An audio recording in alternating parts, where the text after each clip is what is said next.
Reborn as the Viking Pirate King. Hello again, dear adventurers of the multiverse. Thanks for joining us once more on this epic journey.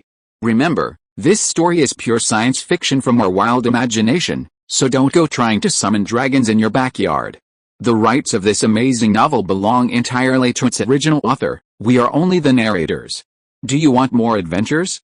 Show some love to our YouTube channel with a subscription and a like, and if you want exclusive content, our Patreon is waiting for you with open arms. Chapter 101, The Viscera of the Giant Beast.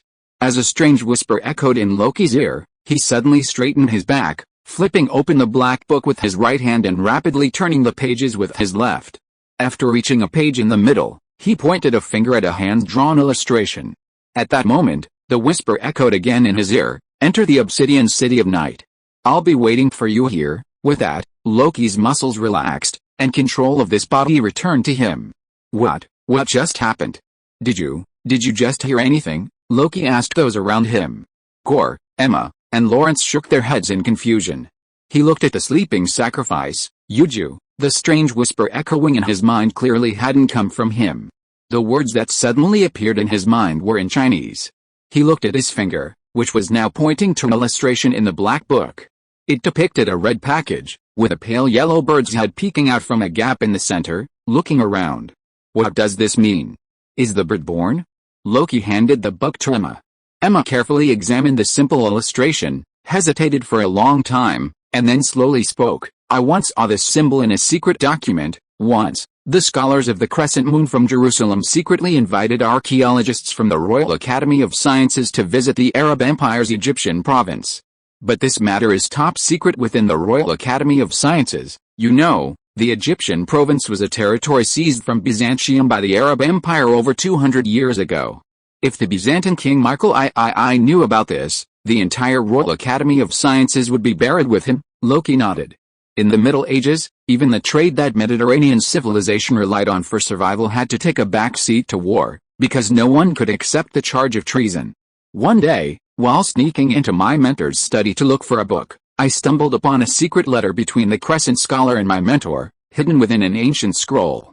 The letter depicted a sphinx-like monster, and my mentor had circled a hieroglyph beside it. It was this very word. This hieroglyph probably means vast of the great beast. Don't you recognize the rest of the text? Loki asked. Emma carefully flipped through the pages, discovering burn marks on many of the edges of the black book. Some pages were so scorched that they would crumble to dust at the slightest touch. When asked about it, old Gore explained that the book was found in the wreckage of a ship shattered by gunpowder. If the gold on the leather binding hadn't been so difficult to remove, he wouldn't have returned to the ship with this tattered book stuck to it. Shaking her head helplessly, Emma returned the book, inscribed with Egyptian characters, to Loki. A pragmatic person, she saw little use for an unreadable book, The Viscera of the Giant Beast. What was this person, who had suddenly communicated with him secretly, trying to say? Next to this hieroglyphic inscription, another was drawn. This depicted a black step pyramid. Loki had seen it before in Xiaolu's notebook. The erosion kingdom spoken of by the Tank people was exactly what Leviathan carried on his back. But how this thing related to the Viscera of the Giant Beast remained unknown to him. Even more bizarre was the sudden loss of control over his body. In his 2 lifetimes, Loki had never encountered such a situation. Then, thinking back to the inexplicable binding of his 3 companions on the frozen sea, all of them claiming to have heard the call of the gods, he involuntarily tensed every nerve in his body. It was now almost certain that some terrifying and powerful being awaited them in the city on this island. The Obsidian Kingdom of Night, those were the whispers that reached his ears. Not only did this thing speak fluent Chinese, but even more bizarrely, it could even identify my sequence level. You have to understand, the Crimson Creator is different from widespread churches like the Holy Bishop, Valhalla, or Zoroastrianism. This city hidden beneath the North Sea has been silent for centuries. Yet, this powerful being not only recognized my sequence level, but also accurately named me the Crimson Apostle above the Crimson Moon. Crimson Moon. Is this the home of the Crimson Creator? If the first 2 points merely instilled fear in Loki, this last one truly filled him with terror. This thing, how did it know? I think in Chinese, the first language all humans learn after birth is called their mother tongue. When thoughts flow in the brain, the signals generated are all encoded in their mother tongue. Although Loki had lived as a Viking for 20 years in this life, The signals echoing in his mind were still habitually composed of Chinese. He translated into Viking when he needed to speak, and into English when he needed to speak. From my appearance, I bear no resemblance to those tank people in feather fans and robes. It's one thing for this terrifying master residing on the island to have seen my appearance in some unexpected way. How could he see my thoughts? Old Goer and the others were startled awake by the noise Loki made after waking up. Seeing that he had woken safely, they drank a few sips of hot water, rolled over, and drifted back to sleep. The leader had awakened.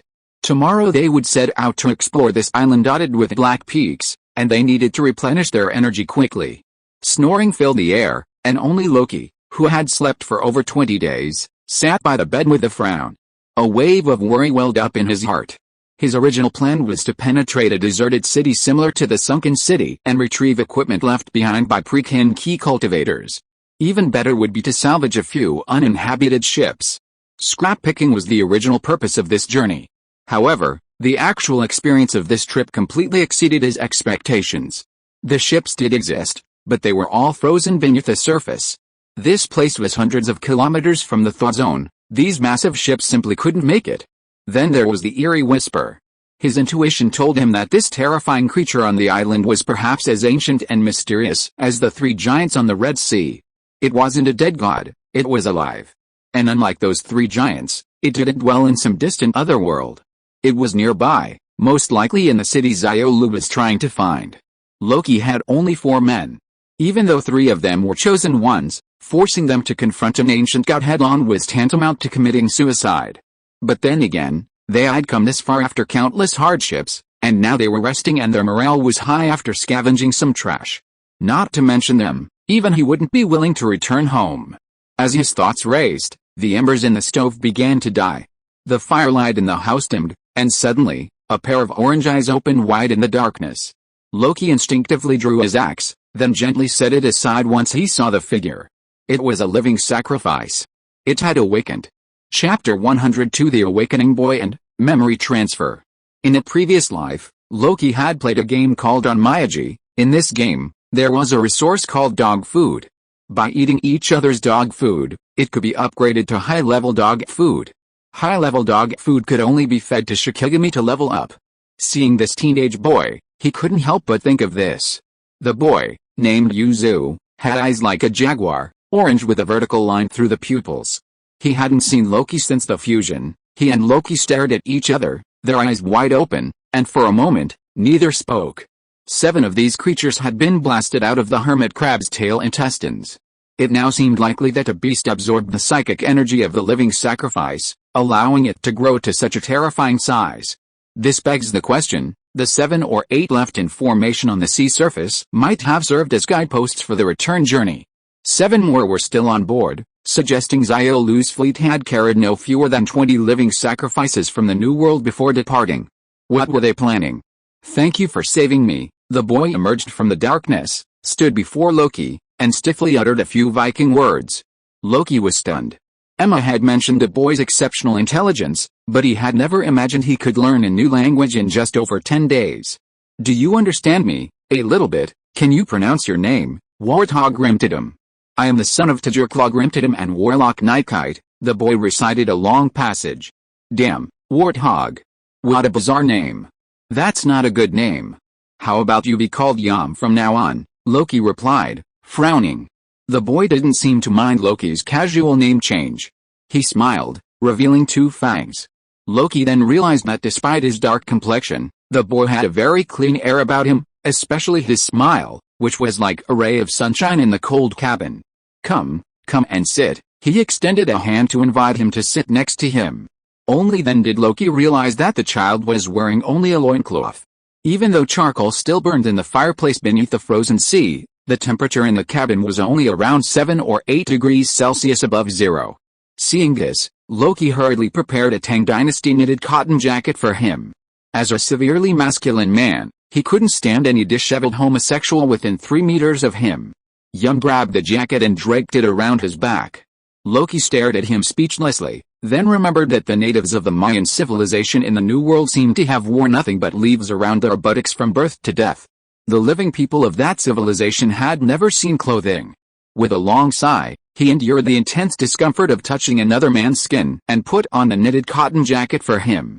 "Remember, dress like this next time," Yum nodded earnestly, once again smiling a pure, sunny smile. Having lived in this impoverished and cold alien world for over 20 years, Loki had seen many faces filled with bitterness and resentment. He never imagined that the first smile that would heal him would come from a living sacrifice who could be devoured by the gods at any moment. A warm smile is contagious. Loki couldn't help but smile back, and then he realized it had been ages since he'd smiled. "Can you recall what happened before?" After asking this question, Loki gently smacked himself on the lips. He had found Yum on a reef at sea. He'd been hanging on a cross, exposed to the damp sea breeze for 50 years. What memories could he possibly have? Yet, Yum smiled and held out a hand. Despite his brown skin, the boy's palm was remarkably white. He sat down beside Loki and gently placed his palm against his forehead. Loki was about to reject this physical contact from someone of his sex, but the next moment, his vision went black. When he opened his eyes again, he was already in the jungle. What kind of power is this? As far as he could see, he was in a lush, humid tropical rainforest. He tried to control this body, but discovered he had no control over it at all. He only gained its sight and sense of touch. His host lay motionless on a thick tree trunk. Bang, bang. From the distant horizon came the occasional blast of artillery fire. Loki could feel his own heart beating rapidly. The host clasped his hands tightly over his mouth, straining to contain his cries. Just then, the rhythmic clatter of horse hooves suddenly echoed from beneath the tree. "Brave mercenaries, we have traversed countless hardships and perils to finally reach this rich land. While the Amazon warriors are out hunting, capture them quickly, carry all the living sacrifices back to the ship. Hurry. We must set sail before Quetzalcoatl detects our scent." These two sentences, spoken in perfect English, were followed by a scene that startled Loki. The cavalrymen galloping beneath the tree were a dazzling array of colors. Among them were Arabs in black robes, wielding scimitars, and French knights in silver armor, brandishing broadswords. Interspersed among them were even a few powerful Slavic men running on foot. Remember, living sacrifices are money. Capture anyone and bring them back to the ship, and you'll receive 30 gold pounds from the generous Tuhut. Watch out, everyone. Don't get yourself killed. With a rumbling sound, 20 cavalrymen rushed past. When silence settled, the host was about to climb down the tree when he heard a sudden snapping of branches from above. Turning back, he saw two enormous claws, 10 times larger than an eagle's, grabbing him by the waist. Haha. The first to strike gold is a Griffin Knight from England. Flyer 2 hit. 1. The rest of the losers. 0. The host uttered a heartbreaking scream as he struggled to his death, but the Griffin Knight, controlling the giant bird, soared into the air.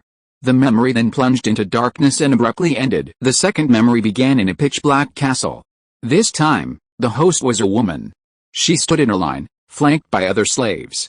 As they passed through a wide corridor, a delicate crystal window appeared on the left. On the other side sat 4 middle-aged men, dressed in colorful robes and carrying potbellies. "Last time we met, that bastard Uthayubi even dared to mock me for not having a higher sequence level than him, saying my heart wasn't pious enough. Haha. How hilarious. My heart is just dirty, so what? I've already reached sequence 4, the Lightbringer. In another year, I'll definitely surpass him. Then I'll see if he still dares to tell me what to do." The fat man who spoke had his back to Loki. Although his face couldn't be seen, his enormous size and the 3 strands of golden hair at the back of his head were quite conspicuous. "Your Excellency is right. The Archbishop of Canterbury rarely awakens. And she's so busy dealing with the evil gods causing chaos with the Pope that she has no time to deal with a mess in England. In our place, a high sequence level is everything. Today, I would like to present to you all a table of exquisite cuisine. The fresh ingredients have just been unloaded from the ship, and it won't be long before they are served to you." This person also had his back to Loki, but he clearly remembered the voice that spoke. It was the Griffin Knight Flyer 2 Hurt, who had just captured the host with a griffin in the rainforest. Haha, see what I say, any problem that can be solved with money is not a problem. Our church lacks everything but gold. Those foolish believers hand over 1/10 of their income to the church every year. This money is practically free. Ha ha ha. Amidst the laughter, Loki noticed that a white cloth was hanging in the center of the hall where they were talking. with the symbols of the Holy Cross and the double-headed golden eagle painted on it. Loki had just seen this pattern on the Wessex gold pound. It was the national emblem of the Kingdom of Wessex. Upon hearing this, the host's body trembled uncontrollably. She quickly poked the two people in front and behind her in the team, and at the same time began to forcefully reject a certain plant in her mouth. After chewing it thoroughly, she spat out a large ball of black juice with a wow. The tough iron chains that bound her hands, along with the host's hands, began to dissolve and evaporate. After breaking free, she screamed and tried to escape. However, just as she walked out of this passage, a thick wooden stick was swung from the door. Her eyes went black, and this memory was completed again. Chapter 103: Xiaolu's True Purpose. The two memories played like a movie. No, this wasn't a movie. It was more like a holographic VR version of time travel. Two images, one male and one female. Despite their different genders, it was certain they were both smuggled goods captured from the New World by Flyer 2 Hut. I can see these images. Is it possible that Yum has inherited the memories of all the sacrifices he's devoured? A brief moment of darkness faded. Opening his eyes, the host was now a man again. Have you brought all the sacrifices? The voice was pure Chinese, though the speaker's tone was slightly feminine. Loki's intuition told him it was most likely Xiaolu. He wanted to turn his head to see what this person looked like, but the time travel created by Yum was fixed in perspective. Since the host didn't turn his head in the memory, he couldn't. Yes, Your Excellency, the Tang envoy. The person who answered was no longer in sight, but he had heard the voice before. It was the bishop who had spoken in the previous memory. The 10 Commandments, 6th, thou shalt not kill any other race except to protect thy followers. And yet, you have committed cannibalism. Haha. Great eagle, little eagle, take them away. The host finally turned. Loki was about to glance at Xiaolu, but he turned back. Silverworm, put away your foolish gaze. I took these lambs to carry out the Lord's mission. A frog in a well cannot speak of the sea, nor a summer insect of ice. How can a filthy cockroach like you understand the will of the gods? 2 swordsmen in pure blue robes descended from the sky. The flying swords they trod upon soared through the air, shattering the ropes bound to the host's hands. Then, each of them grasped 2 or 3 living sacrifices and soared into the air. Loki watched the scene below him rapidly shrink. These swordsmen were flying at a speed not much slower than an airplane. Haha. Big brother, we've made a fortune, we've somehow picked up so many living sacrifices. How about we try to challenge that ancient god? SHH, the big brother, flying below the host, turned over and gestured for silence. We're in a foreign country, and there are too many people here. Don't publicize the remnants of the ancient god. When in a foreign land, the best way to make a fortune is to keep quiet. With that, the memory abruptly ended. From this point on, the information provided by the host began to become useful. Through this memory, Loki gained 2 very important pieces of information. 1. The living sacrifices were not purchased by Xiaolu's expedition team, but were stolen from an archbishop in Wessex. This was not part of his plan. It was an unexpected surprise. 2. With these living sacrifices, the Tang swordsman named Xiaolu seemed determined to slay an ancient god. Thinking back carefully at the meaning of his words, before the living sacrifice, these people seemed unsure. But with a living sacrifice, they seemed to feel it was worth a try. Opening his eyes again, Loki entered his last memory. His intuition told him that this last memory was from Yum. At that moment, he was being chained to a cross by 2 white-robed holy bishop monks. Lying on his back, he could see nothing but the 2 monks restraining him. According to the Qin dynasty's records of demon refining, these things can be placed at a distance of up to 1 every 100 miles. Their shouts can be heard, and within this range, the Kun can also smell their odor. These have all undergone body modification, right? The speaker's tone was as gentle as the wind. It was still the Tang envoy, Xiaolu. Lord Xiaolu, do not underestimate the chosen ones of the Anubis temple in the northern continent. We may not be as skilled as you in combat, but when it comes to studying and modifying living organisms, no one is more proficient than us, the Styx priests. Hey, we are the masters of mummification for 5,000 years. The voice sounded extremely hoarse, like those low-quality videos with completely lost sound quality, with a very grainy texture. A figure, completely in black, flashed by as he looked up. It was a black man, clad entirely in black. What made him stand out was the thin, dog-headed mask atop his head, which looked quite formidable even under the bright, scorching sun. I modified and amplified their throats, and transformed them into something like cordyceps sinensis, half animal, half plant. This way, they can survive as long as they have sunlight and water. Hey, even if they were left to dry in this ocean for 100 years, they wouldn't die. The figure wearing the Anubis mask stroked Yum's throat with hands as dry as a tree. This chosen one of the Anubis temple was surprisingly a Tang dynasty man. Lord Xiaolu, you must learn to trust the Styx sacrifice. Although our nation has perished, the withered ones, who walk the worlds of yin and yang, have never been extinct. He walked behind Yum and set up the cross. As his vision shifted, Loki was stunned. A massive fleet was anchored on the sea not far behind him. Hundreds of Tang dynasty ships formed a vast bagua formation in the ocean, their crews busily throwing a mysterious glass-like object into the water. In the sky, at least 24 cultivators soared on flying swords, directing the crews below them to set up the formation. Damn, this guy brought so many ships with him when he set sail.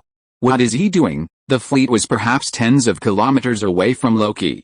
Even with all his might, he could only discern from a distance that they were setting up a rather complex formation. The flying sword cultivators kept plunging into the sea, and beneath the surface, there were clearly even more workers setting up the formation. I hope this thing you've made really works. Don't waste the demon-sealing heavenly thunder array I spent all my fortune building. Emperor Xuanzong favors Yang Gifi so much that he'd pluck the bright moon from the sky and give it to her. Her birthday is in 6 months. Then, all the nations of the 9 provinces will come to our celestial empire to pay their respects to me. I'll accomplish a feat no one has ever accomplished. I'm going to capture an ancient god and give it to the concubine. Once I accomplish this, I can ask Emperor Xuanzong to allow my holy bishop to reside in the Tang dynasty and compete with Buddhism and Taoism. If I can bring the holy bishop to the Tang dynasty in the east, I'll have accomplished a feat as great as the prophet Moses. Those old men in heaven will anoint me a saint. Turning around, Loki saw Xiaolu's face for the first time. He wore the white robe and tall hat of a bishop, woven with gold thread. He also wore a mask made of pure silver. The mask gave him a noble and cold look. In the sunlight, he looked like a true saint. Loki blinked. Everything had now come together perfectly. Arranging the living sacrifices in an array wasn't simply a matter of finding the way, but rather exploiting the god's desire for living sacrifices. Using a long string of sacrifices as bait, he aimed to lure the island's whispering god into the forbidden zone. And this Xiaolu. He was completely different from Mo Yiquan, who focused on drawing maps. By this point, he was a completely brainwashed follower of the Holy Lord. His mind was focused on one thing, spreading the gospel.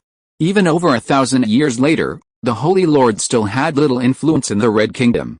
If Xiaolu had been able to bring the Holy Lord to the Eastern Tang during the Middle Ages, it would have been a truly remarkable achievement. The appended remarks in the Book of Changes states, there is the way of heaven, the way of man, and the way of earth. They combine the 3 elements and divide them into 2. The 3 fundamental attributes of heaven, earth, and man are known to the Chinese as the 3 elements, deeply influencing everyone's fundamental worldview. God is absent from these 3 elements. Since the emergence of the pre-Qin philosophers, no temples dedicated to the worship of deities have existed in China. To the arrogant Qin people, gods were no different from wild beasts, uncivilized creatures roaming the Kyushu continent. To them, venerating and worshipping such beings was simply impossible. For this reason, the Qin people developed a cultivation method distinct from that of the Western continent. They focused on tempering themselves, training their bodies, and strengthening their spirits. This was a path of self-cultivation, devoid of any reliance on supernatural powers. This cultivation method, rooted in the pre-Qin philosophers, continued into the Tang dynasty. Even as a devout follower of the holy bishop, Xiaolu, who believed the holy bishops were a good church capable of improving the lives of the Tang people, he still, deep down, believed the old ones were not meant for worship, but rather for hunting, like livestock. He performs divine deeds, yet deep in his soul, he still harbors a deep disregard for the gods. This was Loki's assessment of Xiaolu. The pride of Chinese monks endures. Chapter 104 Sequence 2, Sun Sacrifice. The memories conveyed by Yamu were now complete. He gently removed the hand from Loki's forehead. Only then did Loki realize that even in the freezing cold, a layer of sweat had already formed on his forehead. Capturing the ancient god alive. The Eastern Tang dynasty boasted a millennium of prosperity, but he could never have imagined that the proud monks of Tang would engage in such a mad game. It's well known that capturing alive is 100 times more difficult than killing. The reason Zhao Ziling of Changshan was able to advance and retreat 7 times at Changbin Slope wasn't due to his prowess, but because of Xiao Xiao's 2 words, capture alive. Similarly, Zhu Zhiliang's rise to deity was due to his 7 captures and releases of the barbarian king Menghou. Capturing alive 7 times isn't as easy as whipping a corpse 7 times, each capture is an absolute test of mind and strength. Judging by the information currently available, Xiaolu had clearly overreached. He had found Jiamu in the cross on the reef, and had followed the howls of the sacrifices to this land within the Arctic Circle. This meant that Kun hadn't taken the bait, and the fleet was missing. It wasn't necessarily devoured by the hermit crab. Something catastrophic must have happened on the island, nearly wiping out this confident expedition. Ultimately, only 2 ships managed to escape the shore. Loki frowned, gently rubbing his cold fingers. Danger was inevitable. But with it came opportunity. If he could avoid the ancient god on the island and scavenge the fallen, it would be a considerable gain. For now, the 4 of us, sheltered in the wreckage of the fleet, had no worries about food or clothing. The Raven brought back news that the 4 were safe. The 3-masted ship and the tower ship were anchored near the shore, relying on schools of fish and icebergs for food and water. Tomorrow I'll take the few with me and explore the land. Resolved, he returned his gaze to Yam.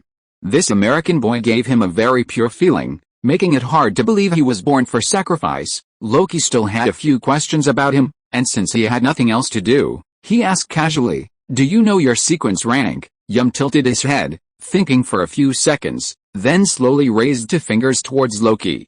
Loki nearly spat out a mouthful of blood. Sequence 2? If I remember correctly, the Archbishop of Canterbury Emma just mentioned was only at this level. A demigod actually sat before him? He narrowed his eyes at the young man, his expression serious, seemingly not joking at all. Swallowing his nervous saliva, Loki asked again, "Do you know your sequence name?" Loki didn't speak Viking, but rather the most obscure Chinese. Yum stood there for a few seconds, then began to unbutton his Tang fur coat with both hands. "Fuck you. These clothes are for you to wear forever, not just for a little while. I know you South Americans don't like wearing things, but we're in the Arctic." Just as Loki was about to intervene, Yum turned. Facing the firelight, Loki saw a complex, intricate pattern faintly visible on his dark brown back. In the center of the pattern was a massive step pyramid, atop which stood a rising black sun. On the second level of the pyramid, a dark figure raised his hands, praying to the sun for a better future. He stood a mere step away from the black sun at the summit. Stairway to the Sun, Living Sacrifice Path, Sequence 2. Sun Sacrifice, Yum slowly uttered 3 words, all in Chinese. Squinting his eyes, Loki gently pulled the clothes on him. Whether it was the pattern on his back or the sudden Chinese spoken by the boy, the scene before him undoubtedly overwhelmed Loki's understanding. I knew it was impossible for a mortal to master a language in just a dozen days. Even the most gifted linguists need at least a month to acclimate to a language environment. This person, like the deity who whispered to me, possesses some ability to receive brainwaves and directly convert them into thought signals. He's very likely a sequence 2. 8 people devour each other, leaving only 1. Loki silently speculated in his mind, finally coming up with a possibility. If his initial level is sequence 9, 2 sequence 9s fuse to become a sequence 8, 2 sequence 8s fuse to become a sequence 4, and 2 sequence 4s fuse to become a sequence 2, that sequence level is too easy to reach. On second thought, he immediately denied it. Gods would never grant things for no reason. For a sacrifice to level up, they first need to find a sacrifice of the same sequence level. This is no easy task. Then, 3 devourings equal 3 life or death struggles. 2 individuals of equal strength attempt to devour each other. Whoever stands alive depends entirely on luck. This is a gamble even more cruel than the drinking the potion in Valhalla. Because his life and death were completely out of his control. Furthermore, there was Yum's bizarre faith. The Holy Bishop, Valhalla, and Zoroastrianism all worshipped new, humanoid gods. Even the more bizarre, like the 9-headed serpent hacker in the Slavic hacker temple, was at least an animal. But the stairway to the sun was actually worshipping a massive pyramid. Could this object also be an alien god that crashed into Earth from outer space? How did it grant humanity divine power? Loki was baffled. The mysterious new world held so much untold secrets waiting to be discovered. Sequence 2, Son's Sacrifice. Even if it meant sacrifice, the combination of these 4 words was both mysterious and profound. Yum had already demonstrated 3 abilities. 1. Devour living sacrifices of the same path, and sequence 2. Record the memories of those he devoured. By touching their foreheads, he could implant these memories in another's mind, allowing them to experience them firsthand. 3. Mind reading. He could read the thoughts of those around him, record their codes, and verbalize them. This was only one of his abilities. But as a sequence 2 demigod, Loki's intuition told him he must possess many other abilities. It felt like 6-star dog food in the game on Miyagi. Even as dog food, his abundant psychic energy made him more powerful than lower-level Shikigami. Emma and Lawrence were still asleep, but Loki had fully awakened after 21 days of sleep. He stood up to stretch his muscles, intending to search the bottom of the cabin for some food to cook. However, as he stood up, Yum, standing opposite him, immediately knelt on the ground. With a deep sigh, Loki helped him to his feet. "Look at me." Yum slowly raised his golden eyes. Loki stared at him intently. "Although we met only halfway, we're now, at least, companions on the same team. My companions must not kneel before anyone except their parents. You're not even allowed to kneel before your bird egg pyramid. Understand, Yum? You're a slave. You were born to serve your master." Loki realized then that this young man, usually smiling brightly, had an indelible class mentality in his bones. Like those old prisoners who had spent their entire lives in prison, he was trapped in this distorted class system. This was the most powerful human Loki had ever seen in his life. He had never expected this to happen. Magical realism, that's all. Chapter 105, Landing, and the adventure begins. The next morning, after a hearty breakfast, Loki and his 4 companions, along with Yumu, fully armed, stood in the cabin. The previous night, while Old Gore and the other 2 had gone to sleep, Loki and Yumu had already packed everything they needed for the expedition. After more than 20 days of daily nourishment, the 5 hungry sled dogs were now shiny and full of energy. Everyone was ready to depart. Before we set off, let me repeat our purpose. 1. Avoid all unnecessary fighting. We just found the fleet and encountered such a huge hermit crab. I'm afraid there are still many prehistoric creatures left over from ancient times on this island. If it is not necessary, we should hide if we can. 2. After we reach the land, everyone should look around and look for any footprints or traces of previous people's habitats. It has been 50 years since the expedition team led by Xiao Lu of the Tang dynasty went ashore. The smell they left in the snow has long disappeared. When the sled dogs can't be relied on, we can only rely on our own eyes. Seeing everyone nodded at the same time, Loki exhaled a breath of snow-white mist, clasped his hands together and prayed softly. If this is the land I remember, Iceland is nearly 100,000 square meters. Finding an ancient city on foot would take us forever, so we can only hope for a bit of luck. Holy Lord in heaven, if you truly exist, please bless me with some good fortune. You know, it was actually me who actually asked Jerome to build the church. The 3 people around him all looked nervous, but Yum, with his bright eyes, was the only one who caressed a broadsword Loki had just thrust into his hand. Gently stroking his black hair, Loki flung aside the curtains. Braving the wind and snow, the group plunged once again into the pitch-black night. Climbing from the frozen ship onto the seaside cliffs, the 5 of them set foot on this land within the Arctic Circle for the first time. Dark clouds rolled in the gloomy sky. Through the gaps, as the bright moon and starlight shone upon the continent, Loki saw a land of white and black. White, of course, was the ice and snow everywhere. Black, one after another of towering black peaks. These peaks weren't the vertical shapes common on human lands, but rather, like melted chocolate, curved and hooked. Their heights were staggered and irregular, with no apparent pattern. Not far ahead of Loki stood a massive tree, nearly 7 meters tall. This tree itself was utterly bizarre. Its body was smooth, like some subterranean creature emerging from the earth, its branches woven from wildly growing spikes. Not a single leaf graced the tree. Beneath the tree, Loki spotted a white cross. If his suspicions were correct, it must have been a relic from Xiao Lu's expedition 50 years ago. This is the universal symbol of the Crusaders, the Holy Cross, Lawrence said. He slung the massive cross onto his back again, giving him a rather eerie appearance. During battles with infidels, The Crusaders mark safe areas with white crosses, while dangerous areas are marked with inverted red crosses. This area, with its white cross, should be safe, Loki nodded, leading the group forward. Emma took out a pen and paper and squatted on the ground. In less than a minute, she quickly sketched the ancient tree's outline and features with charcoal. She wanted to remove her gloves and touch the strange tree with her bare hands, but Loki ruthlessly refused. If you still want this hand, it's best not to do so. He remembered the strange circumstances of old Valder's tragic death in the sunken city. If his guess was correct, this strange tree, which blended seamlessly with the distant strange mountain, must also have come from outer space, possibly brought along by the mysterious Leviathan when it descended from outer space. Xiaolu's notebook contained no record of any life on the island, so Loki took no chances. Everyone cheered up and continued on. The most excited of the group was Olgor. He impressed Loki like his parents in a previous life. He took photos as soon as he got off the bus and slept as soon as he got back. His only purpose in traveling was to hang his photos on the wall and show them off to the aunts and uncles who came to visit him when he got home. Ha ha ha, so comfortable. This is like a continent made of melted whale oil soap. I, old man Gore, have truly opened my eyes today. When I die, I'll brag about this trip to my brothers in Valhalla. Yum walked obediently at the end of the line. Like all teenagers, he seemed particularly fond of the sled dogs in the group.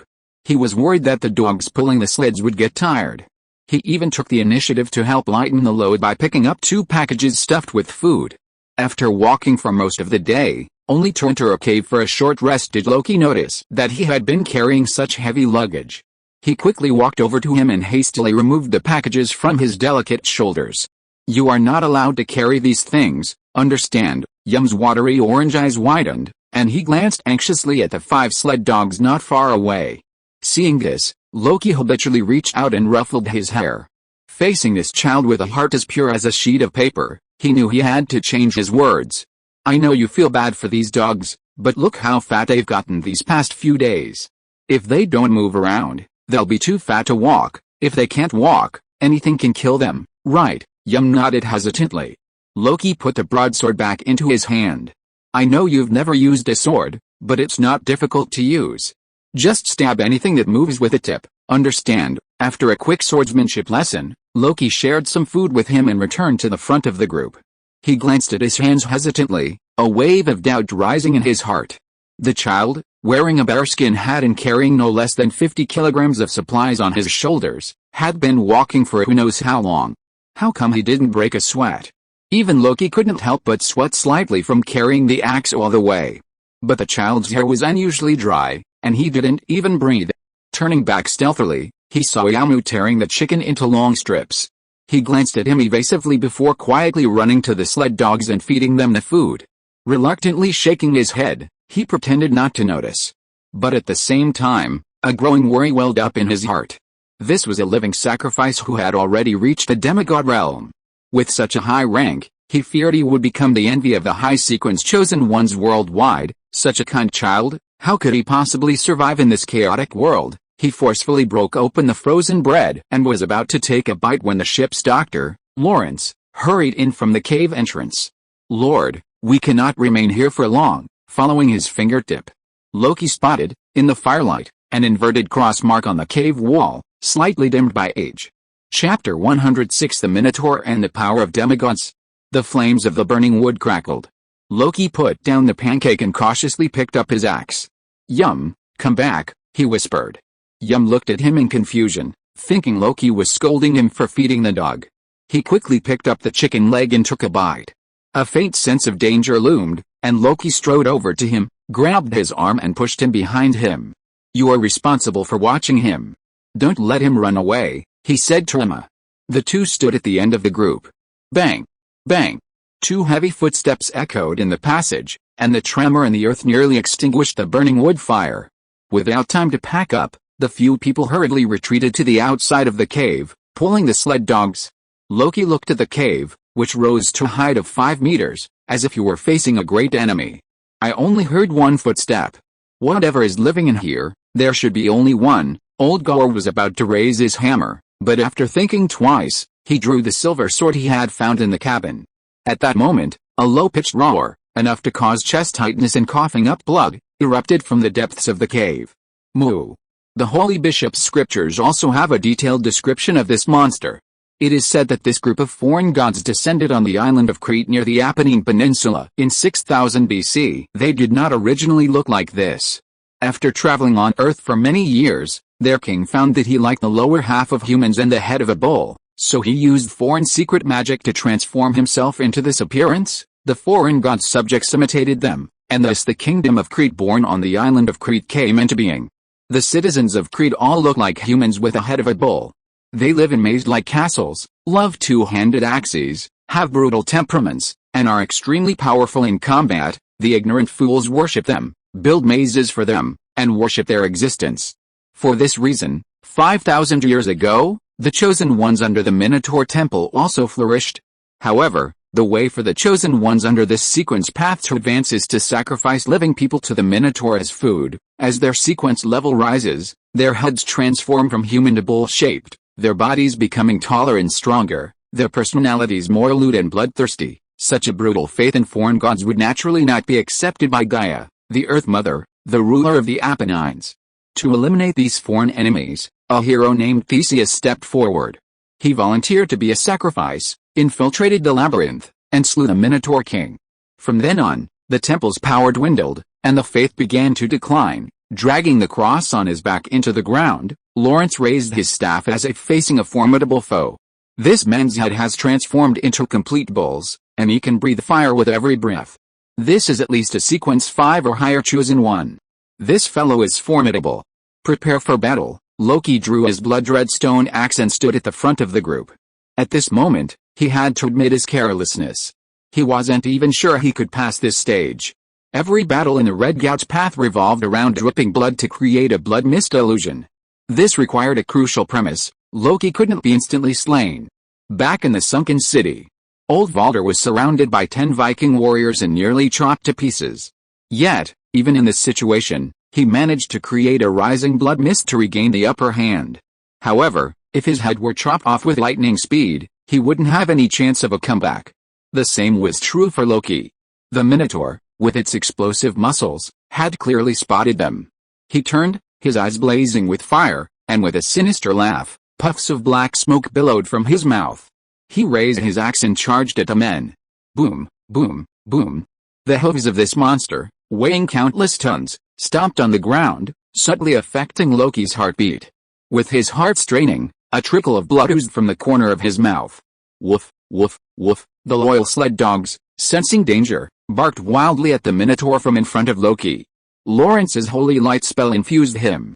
Old Gore raised his silver sword, about to draw down the thunder. But at that moment, Loki heard a low, humming sound in his ears. It was the low-frequency air cannon produced by a rapidly spinning object tearing through the air.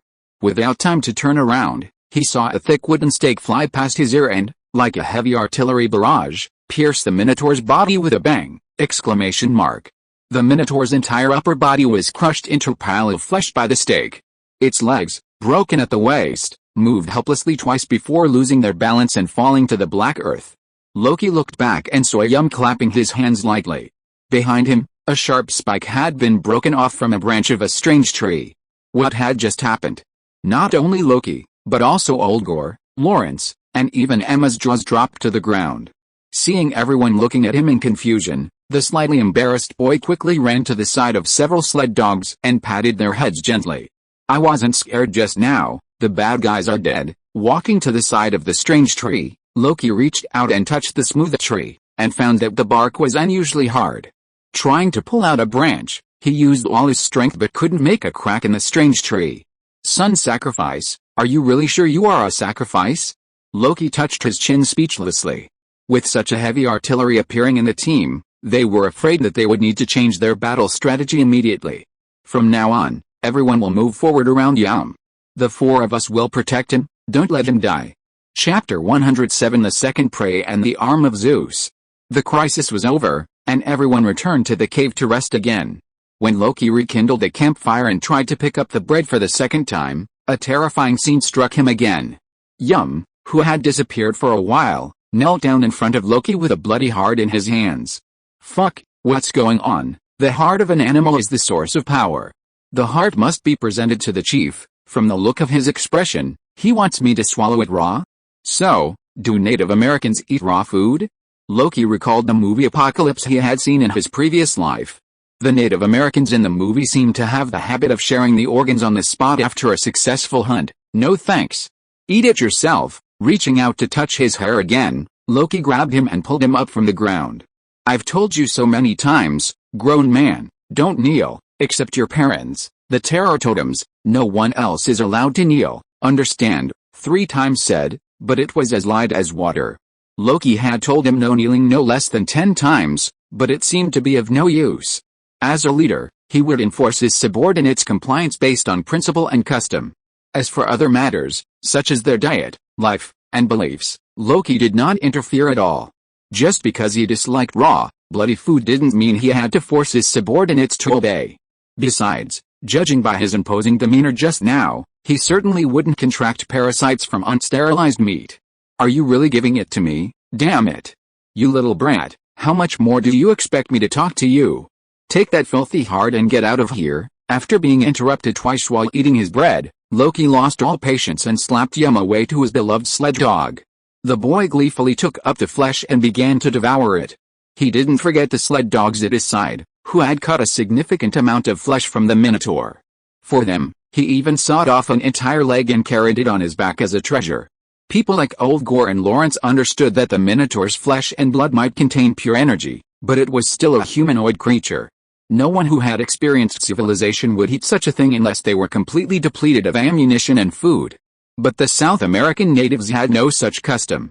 The ancient Mayan culture and beliefs were pervasive with cannibalism.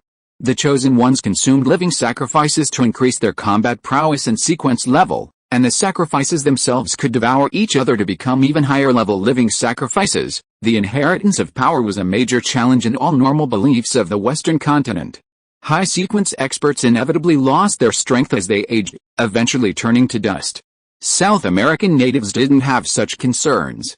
Old? Dying? Haha, no problem. Let your offspring devour you, and some of your spiritual energy will be passed on to them. Therefore, this almost no-waste training method makes the Amazon warriors of the New World extremely powerful. Capturing live sacrifices in the New World is truly a life of hardship. After a brief rest, the group set out again. The sled dogs, having feasted on the Minotaur's flesh, ran swiftly, their spirits invigorated. Yum, carrying a bull leg, happily chased the dogs, grinning foolishly. Loki and the other 2 looked at their group in silence, feeling as if this had gone from a serious adventure to a child's outing. At first, Loki tried to keep up with Yum, preventing him from provoking any more monsters. But when he saw him accidentally step on a trap, attracting a giant, worm-like-eyed monster from the ground, the young man swung the bull leg from his shoulder and, with a loud thud, smashed the eyeball into a pool of blood. Alice, the child had grown up, so he was left alone. Following the markings left by Zyolu, the group journeyed across this eerie black landscape, arriving a day later within a cluster of black mountains. The peaks were uniform in size and height, reminiscent to Loki of the texture of a turtle's shell. Emma was the busiest person on the journey. Knowing this was a once-in-a-lifetime adventure, she forgoes food and sleep, riding furiously. Loki worried her body wouldn't be able to endure, but she ignored his advice. It wasn't until Yum placed his palm against her forehead that she realized she could see the memories stored within her brain. Only then did she finally put down her charcoal and settle into deep sleep. After a week-long trek, the group slowly approached the center of the strange black mountains. While the mountains held the inevitable attacks of various strange creatures, Loki and his group, thanks to Yum's incredible strength, escaped danger. He could instantly dispatch most monsters with a single blow. This continued until the 6th day. One day, Loki, on night watch, stepped out of the cave to relieve himself. Suddenly, a strange creature emerged from the depths of the cave. It had a human head and a snake body, its physique female, its hair composed entirely of writhing vipers. It possessed 6 arms, each holding a long, transparent blade as thin as ice. It was a gorgon. Ancient history books called them Medusa. It glided silently to Emma's side, who was too exhausted to notice. As she raised her thin blade and was about to plunge it, the sled dogs, sensing the alien scent, awoke. The dogs' barking startled the slumbering Yum. Upon realizing his sister was in danger, he immediately grasped the Gorgon's thick, snake-like tail and pulled back with all his might. Medusa's 6 arms swung wildly, and with a single unconscious blow, a sharp blade split Yum's wound. A drop of golden blood flowed from the wound. The sight of the golden blood sent the Gorgon practically into a frenzy. She howled with excitement, swiftly brandishing the ice swords on her 6 arms as she tried to crawl to Yamu's side. Yamu, after all, was a child without any combat training. Despite his divine powers, he panicked in the face of a formidable foe. Fortunately, Old Gore had regained consciousness. With his powerful hands, he seized the Gorgon's neck and slammed her against the cave's black stone wall. Medusa glared at Old Gore, her eyes darkening. But at that moment, Old Gore plunged his silver sword into Medusa's mouth in a flash, refusing to let go even when the venomous snakes above her gnawed at her wrists. Violent blue plasma flowed from the silver sword into Medusa's body, crackling and exploding. In less than 2 breaths, the Gorgon collapsed, weakened. Haha. A sequence 9 outclassed the enemy. What's the sequence of this thing? It should be at least a sequence 5, This is another achievement I'm more than happy to share with the gods. Girl, quickly draw me a picture. Old Gore happily severed the Gorgon's head, holding it before him with a broad smile. This thing is my trophy. I'm taking it back. Just then, Loki finished draining the water and returned from the house. Unexpectedly, as he entered and exited, a massive snake man corpse appeared on the ground. Yum used his old trick again, happily drawing his broadsword and slicing open the Gorgon's belly. He found a purple heart and was about to cut it out when Emma, having regained consciousness, shouted, "Wait!" She went to Medusa, took out charcoal and papyrus, and began to record its anatomy and organs. The Minotaur from earlier was not much different from a normal human, save for the bull's head. But Medusa was a completely different creature. Emma was eager to understand how a creature half human, half snake, and endowed with 6 arms functioned. Ignoring the blood on her hands, she separated and reassembled all the organs. It took her over half an hour to complete this diagram of snake anatomy. Finally, she gazed at Medusa's stomach, hesitated for a moment, then drew her silver sword and plunged it in. "Wait!" Loki, who had entered the cave, roared and rushed over.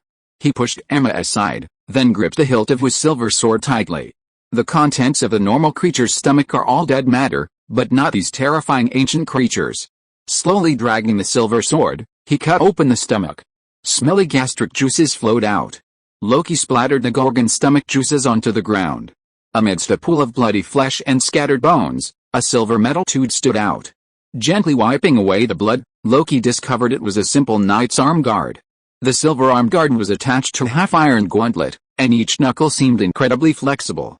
Could this be the equipment left behind by the holy bishop of Xiaolu's expedition, who was accidentally killed by the Gorgon? Loki muttered to himself. But we haven't seen any safety signs in 3 days. No, Emma said in a low voice. She picked up the arm guard and flipped it over, revealing a string of strange characters. This is Ionic, ancient Greek, thousands of years old. I'm afraid this arm guard has been in her stomach for thousands of years, Emma said, washing away the blood stains with the water she brought with her. On the front of the arm guard was an intricate relief carving of a bearded god clad in armor, holding a ball of lightning. If I'm not mistaken, this should be Zeus, one of the 12 Roman gods. The one who died in the Gorgon's belly should be one of the chosen ones of the Temple of Zeus, one of the 12 Roman temples. How do you know all this? Loki asked hesitantly. This girl, a scientist, was surprisingly well versed in ancient Greek mythology. Brother, have you forgotten? I'm from Byzantium. Byzantium is also known as the Eastern Roman Empire. We are a civilization that descended from Rome, just across the sea. The faces of the 12 gods of the pantheon are as clear as our parents. If it weren't for the fall of the gods after the War of the Titans, the holy bishop wouldn't have had such a prosperous space in Byzantium. Emma turned back and continued to explain the arm guard in her hand. Zeus's road to becoming a god began with the rescue of the Cyclops. When Zeus was just born, 12 titans ruled Olympus. Zeus' father, Cronus, was the second-generation ruler of Olympus. Cronus's road to power was quite insidious. He used some unknown and despicable means to kill the first generation of Olympus, the god Uranus. The other titans cursed Cronus, cursing him to die at the hands of his own children. Cronus was so terrified that he ate all his offspring. When the 6th child was born, his mother Rhea tried to protect him. She wrapped a stone in linen and lied that it was her own child. Cronus swallowed the stone without hesitation. Zeus was able to survive. There are only 2 chapters today, and I have to work overtime tonight. Chapter 108 Obsidian Night City. When Zeus, who had survived, reached adulthood, he poisoned his father, causing him to vomit uncontrollably. Cronus then vomited up the children he had eaten. These brothers, growing up, rebelled against their father's tyrannical rule. This was the ancient war of the Titans. For centuries, the 2 sides battled, each still undecided. But victory was ultimately decided by one man, Prometheus, the fire thief. Prometheus achieved 2 significant feats that turned the tide of the war. First, he began to value humanity, considered pests by the gods. To free humanity from ignorance, he stole the sacred fire from Mount Olympus, enabling them to gather divine energy and gain the powerful strength to protect themselves. Second, he showed Zeus a clear path, tasking him with freeing the Cyclops imprisoned by Kronos. He also had him forge the lightning spear, Thunderbolt. Emma pointed a slender finger at the lightning bolt held in the god's hand above the arm guard. The Cyclops, was the greatest craftsman in the War of the Titans. Even Zeus couldn't wield the divine spear he forged, the Thunderbolt. The armor he wore on his right arm was called the Arm of Zeus by the chosen of the Temple of Zeus. Its purpose was to amplify the lightning he wielded, while protecting him from it. Loki looked at the delighted Oldgore, a touch of surprise at having survived a disaster. Ignorance is bliss. Any melee warrior facing a succubus would be too frightened to look directly into its eyes. But Oldgore, with his mind completely blank, had stabbed it to death with his silver sword. Even a second later, Medusa would have likely been petrified on the spot after she had finished her spell. Brother Gore, this is your kill. It's yours. Loki handed over the silver arm guard. He could see Emma was delighted with it, but they were still in danger. Every ounce of strength must be put to good use. Oldgore chuckled, took the silver arm guard, and thrust his hand inside. Surprisingly, it fitted him surprisingly well. Having gained this advantage, he and Loki couldn't help but gaze into the depths of the pitch-black cavern. Where did all these caves lead to? Loki had already silently calculated the distance they had to walk. Based on the world map and a map of tributes from various tributes in the world, combined with memories from his previous life, Loki calculated that Iceland's diameter was approximately 500 to 600 kilometers. A normal person could walk 40 kilometers a day. After climbing the cliffs by the sea, they had already walked for 6 days. Even if they weren't at the center of the island, they should be within easy reach. But there was no sign of a city or a black pyramid. They had chosen to rest in this cave because the white and red cross left by Xiolu had disappeared 3 days earlier. The aimless search, coupled with the fact that they were almost at the center of the continent, made Loki feel a little restless. What, exactly, was connected to the depths of these caves?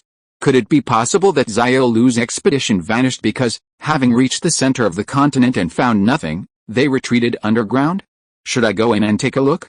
Once the thought took hold, it was impossible to shake it off. Speaking of the blood axe, Loki instructed Lawrence and Oldgore's men to remain where they were for the time being. He grabbed a torch and, along with a sled dog, began to explore the cave. He brought a sled dog so they could recognize his scent and guide him back. Loki walked through the dark passage for nearly an hour. It was a steep, descending slope, with some areas tilting almost 45 degrees. After an hour, Loki felt the temperature around him rise by nearly 20 degrees Celsius. Even clad in thick animal skins, he felt a slight perspiration. Meanwhile, the cave's inhabitants began to multiply. Beetles half a meter long, ants the size of a palm, and long, pink worms the size of earthworms all indicated a vibrant place. As he turned a corner in the tunnel, Loki even spotted a massive, fluffy snakeskin in a cave. It looked to be at least 100 meters long. Loki and his companions encountered a few enemies in the tunnel, but fortunately, they were only beasts of low strength. Another hour passed, and the tunnel grew faintly hot. Just then, a glimmer of light appeared at the entrance of the tunnel ahead. Loki raised his axe and crossed his steps, realizing that it was the exit. Exiting the tunnel, he found himself on a high, steep cliff. Looking up, the towering dome seemed to extend into a series of cliffs and columns of varying heights. These slender pillars were made of the same material as the strange tree overhead. Looking down, the abyss, ablaze with lights, concealed a vast city. Loki crouched on the cliff top, pulling out his monocular with trembling hands. Focusing on the vast city below, The first thing he saw was a massive black pyramid standing in its center. Meanwhile, within the city, a myriad of creatures stalked the brightly lit streets, the Obsidian Night City. That's the city the unknown monster whispered about. Night City. I thought it was a city in the polar night, but I never imagined it existed underground. Beads of sweat rolled down Loki's cheeks as he stared in disbelief. He rubbed his eyes 3 times before confirming that what he saw wasn't an illusion. He had been puzzled when he first saw the bird's eye view in Xiaolu's notebook. The Saint Bishops weren't sword cultivators from the Eastern Tang dynasty, they couldn't fly. How had they managed to draw this perspective? It turned out they hadn't flown, but had instead completed their work by crouching on the edge of a cliff. Loki took a gulp of water from his canteen, simply to calm himself down. Retreating back into the passage, he crossed his legs and pondered quietly in the darkness. Based on his limited understanding of the gods, Loki temporarily categorized them into new gods, outer gods, and old gods. The new gods, such as the Holy Lord of the Holy Church, Sakyamuni of Buddhism, and the Cinder King of Zoroastrianism, all appeared within the past millennium. Most of these gods were transformed through the cultivation of Earth's humankind.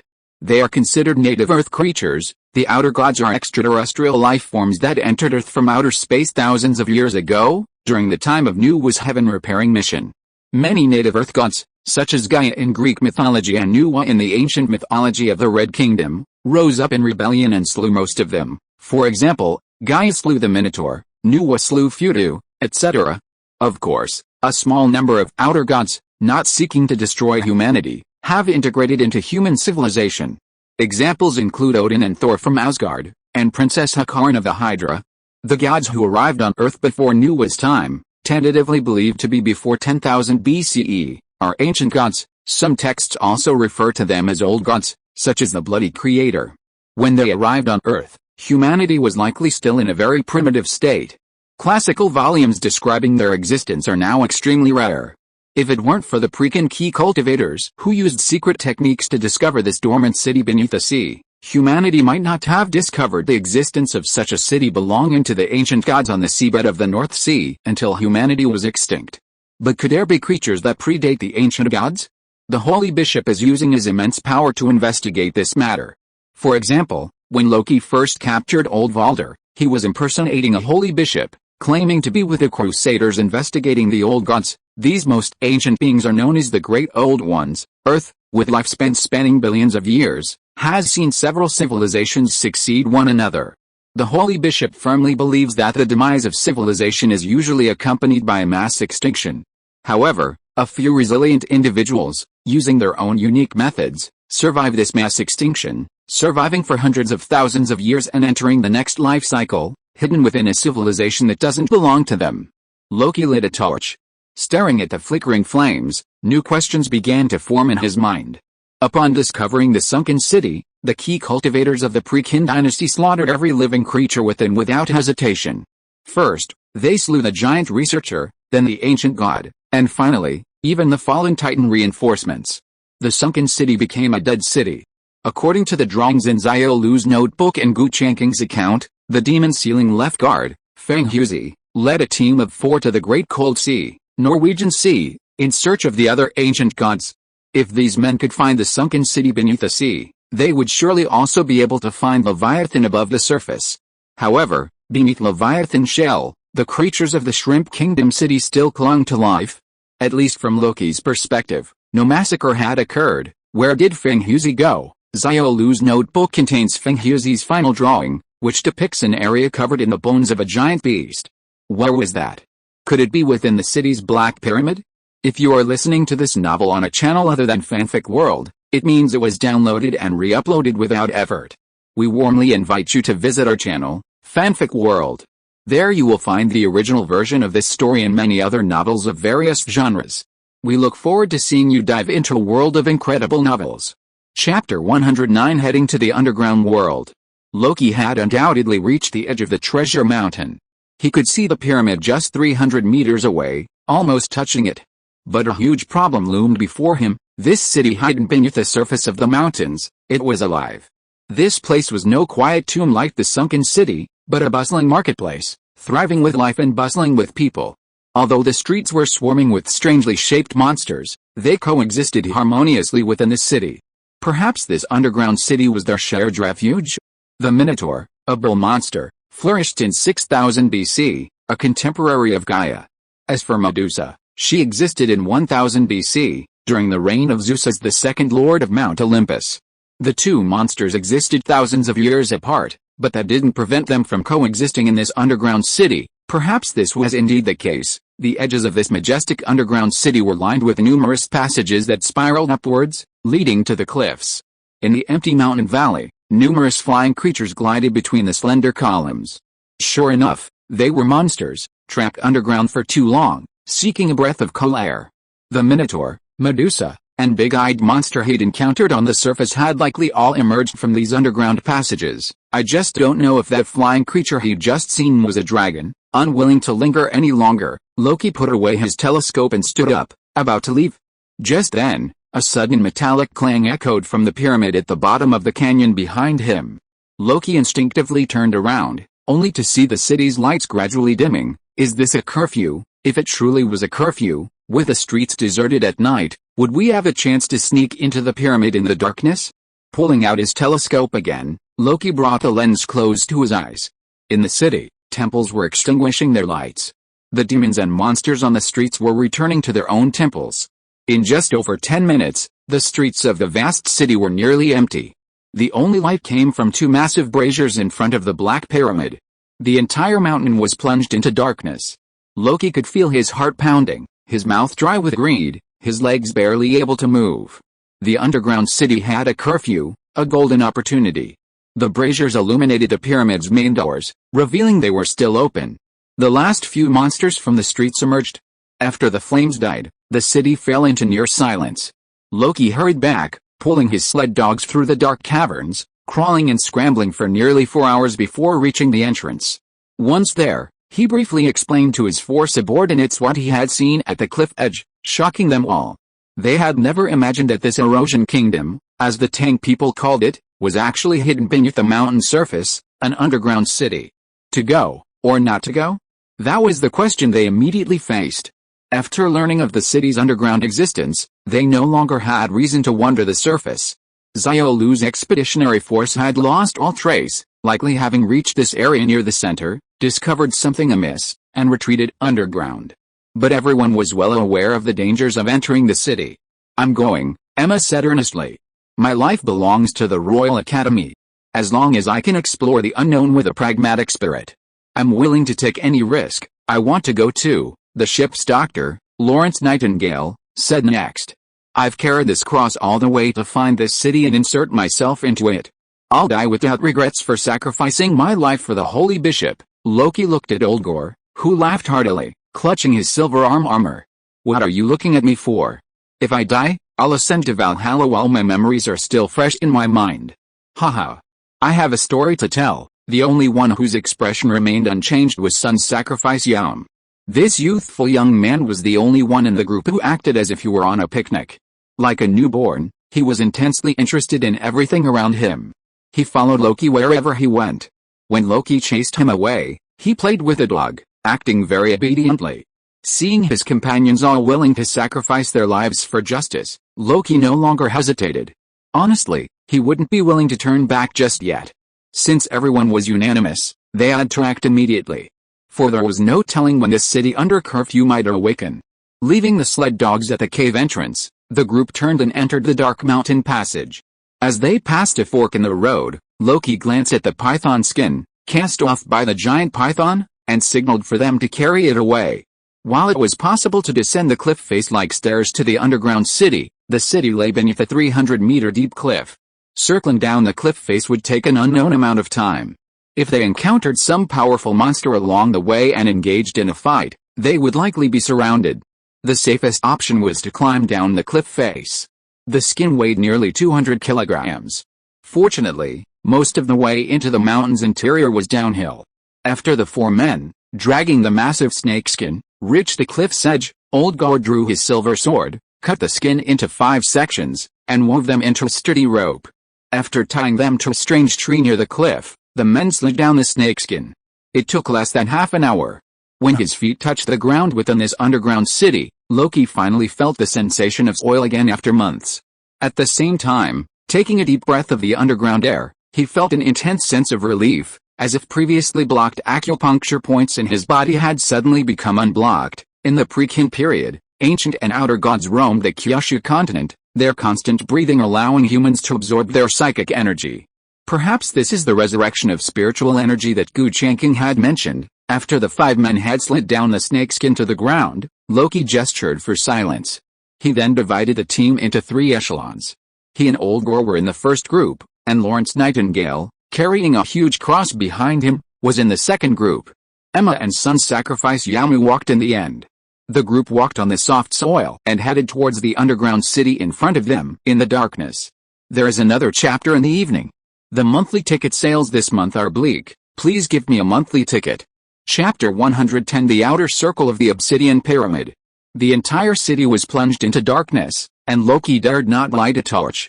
From now on, until we leave this city, no one speaks, understand? Not a single word, Loki told everyone with a stern face. Though we've been tossing and turning for hours, for the gods, night may have just begun. If we make a sound and awaken these horrible creatures, we'll be reduced to pulp in seconds. He didn't need to say these words, everyone around him understood. After making sure everyone understood his meaning, Loki turned, and the 5 of them, stepping onto the soft earth, began to approach the dark city. After advancing about 2 kilometers in the dark, Loki reached the edge of the underground city. As he touched the first building, he could almost feel his heart pounding. It was an ancient temple. Who knew how many years it had existed? Simply touching the mottled bricks gave him a sense of time gone by. The lights in the city were extinguished. Upon closer inspection, he could only make out the dark outline of the building. It stood at least 70 or 80 meters tall. The 5 men clung to the walls, moving around the corners of one massive temple after another. As they passed, they could hear eerie whispers and the sounds of chewing food emanating from within. The unknown monsters within communicated in a primitive-sounding language. Although a few windows glowed faintly with fire, Loki dared not look up. His sole goal was to enter the massive black pyramid at the center of the city. He didn't understand the source of this obsession, but he knew that if he returned empty-handed, he would live in regret for the rest of his life. Temple after temple stood like a mountain, the smallest as large as Cheyenne's stadium. After passing several temples, Loki looked around and realized they must have moved from the city's periphery toward the center. They had been walking for nearly 2 hours. Nearing the center, the architectural style changed again. Many temples were supported by slender pillars rising from the ground, appearing slender and long. In the city center, there was no soil to be seen. Instead, a road paved with black stone slabs dominated. Strange trees stood around the road, revealing that these tree-like creatures supported the underground city's dome. Over the long years, they would grow taller and taller, eventually piercing the dome's black turtle shell and emerging from the ground. The strange trees the group had seen amidst the strange mountains on the surface were likely spikes sprouting from these long pillars. Nearing the center of the city, more flames appeared in the windows of the temple. Loki and his 5 companions held their breath. Unsure if this city under curfew had any functional departments like the City Defense Patrol, they dared only to move within the shadows of the buildings. The smooth black stone road led to the Black Pyramid in the city center. This was another long trek of nearly 2 hours. For nearly 4 hours, not a single person appeared on the city's streets. The closer they got, the more Loki felt the enormity of the pyramid. It was a massive structure comparable in size to the Great Pyramid of Giza. 2 massive braziers burning at the entrance were the city's only source of light. When they finally reached the pyramid, though sweat drenched their backs, everyone's eyes sparkled with excitement. "My dear Miss Emma, I've granted you this great fortune. If you don't send me 10 boxes of gold bars upon your return to Constantinople, you'll be doing me a disservice." Of course, Loki only muttered this to himself, not daring to speak it out loud. There were nearly 100 steps leading from the ground to the entrance, each about a meter high. The ensuing climb was quite tiring. Simply climbing wasn't too tiring, but making no sound while remaining hidden in the shadows was quite a challenge. "Please breathe. We're really tired. We can rest in the shadows before continuing." Loki approached Lawrence and Emma. Lawrence was just an ordinary teacher at a church school. The path of holy light hadn't altered his body in any way, so carrying the heavy wooden cross along the way inevitably made him feel very tired. As for Emma, despite her long travels, the explorer refused to leave her papyrus drawings on the cliff top with her sled dogs, insisting they be carried along. Her load was no less than Lawrence's. Yum repeatedly offered to help carry her sister's load, but out of distrust for the youngster, Em refused to hand him her precious labors. Village leader, what do you think is hidden in this hall? Old Goer, sweating profusely, leaned into Loki's ear, his expression tinged with excitement. By the time Loki returned to the village, Satyr and his companions had already boasted to everyone in the village about their glorious exploits at the Lindisfarne monastery. Old Goer, listening, was filled with anxiety. 42 years old was considered old for a Viking. His youth was long gone, and in his youth, aside from a few battles with Slavs with a hammer, he had nothing to boast about. He envied Sartre's remarkable adventures at the age of 20.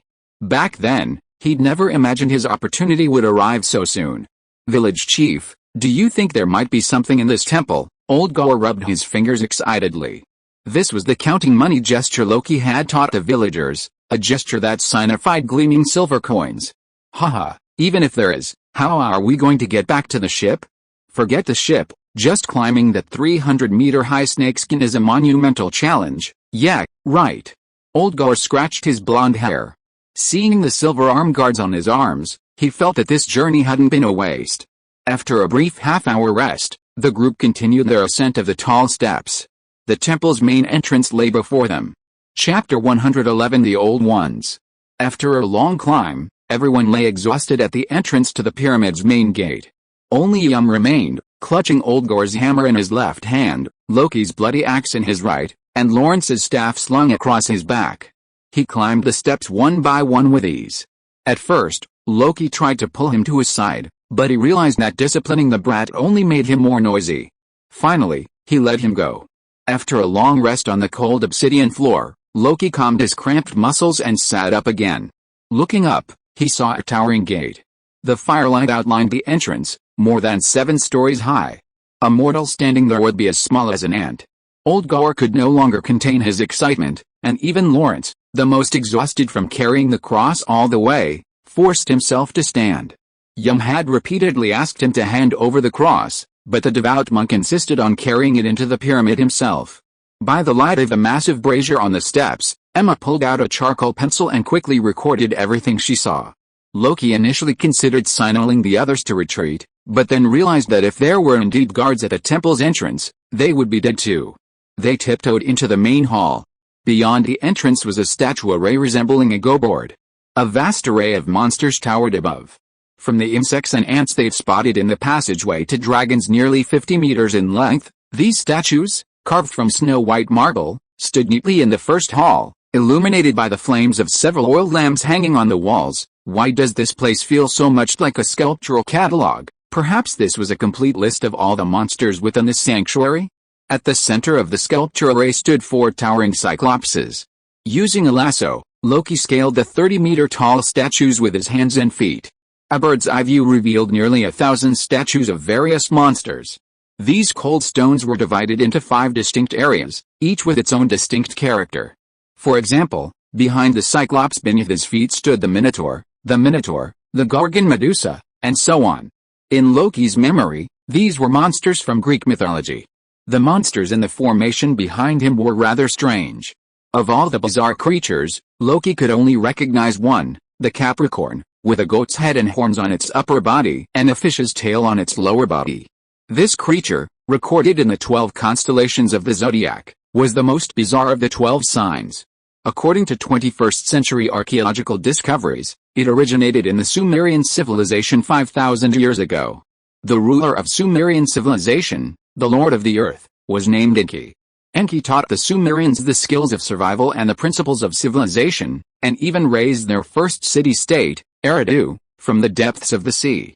It was this sentence that made Loki remember this Sumerian ancestor. This was another deity imbued with a strong sense of technology. The paused words resembled some kind of spaceship or technological artifact rising from the depths of the water. Loki felt that this Enki was most likely similar to the Scarlet Creator, another ancient god who had fallen to Earth from outer space.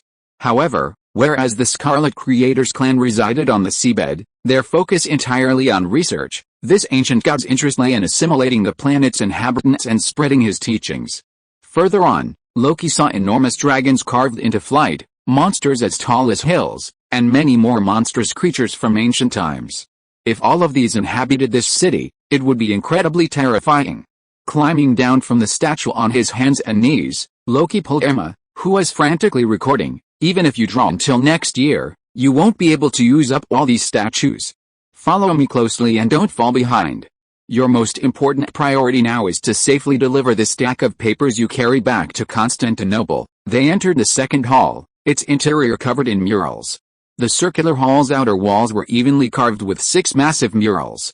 The mural's base was a white dolly marble slab, upon which vibrant reliefs were carved, then painted with vibrant pigments. These scrolls displayed a remarkable level of artistic mastery. In his previous life, Loki had seen numerous ancient colored murals, from the Egyptian pyramids to the flying figures in the Magao grottos at Dunhuang. These murals were mostly flat and simple in form. The colors were all pure hues, created by grinding colored rocks into powder. The ancients had a very limited understanding of color mixing. However, these murals were different. Each chapter had a distinct base tone, and the entire scroll was then painted within this same tone, like a semi-3D color comic book. The first painting was a gloomy grayscale mural, depicting a massive meteorite crashing onto a gray, primitive planet, plunging into a vast ocean. After falling into the sea, the scorching meteorite began to cool, and its fragments began to disintegrate. From these fragments emerged countless tiny, strange creatures, floating on the surface and rapidly spreading across the world via ocean currents. Seeing this mural, Loki immediately thought of 8 words, the Cambrian explosion. Even in the 21st century, paleontologists were unable to explain why such a sudden explosion of life appeared in the oceans during the Cambrian period, 600 million years ago. Seeing this mural, Loki vaguely suspected the answer. After the meteorite's outer shell disintegrated, its core continued to sink to the seafloor. Over countless years, the stone shell gradually receded, revealing a black egg encased in its center. This strange egg continued to drift, rolling on the seafloor. Eventually, it hatched into a 6-legged creature resembling a sea turtle. By the time this creature washed up on the surface, the tiny creatures that had once dispersed from the meteorite's outer shell had, over the course of countless years, evolved into enormous land-based overlords. They were clad in thick armor and feathers, and their sharp teeth were extremely ferocious. This was the dinosaur from Loki's memory. Large dinosaurs devoured smaller ones, and smaller ones devoured the plants on the surface. Even most plants had evolved venom, spikes, and other defensive mechanisms to survive. On Earth, a complete food chain had formed. A 6-legged turtle, freshly emerged from the seabed, was no match for these ferocious overlords and could only survive by consuming rotting carcasses and weak plants. At the end of the grayscale painting, Loki saw the 6-legged turtle hiding in a cave, watching giant dinosaurs maul each other in the distance. And in the distance, a giant the size of a towering tree passed by.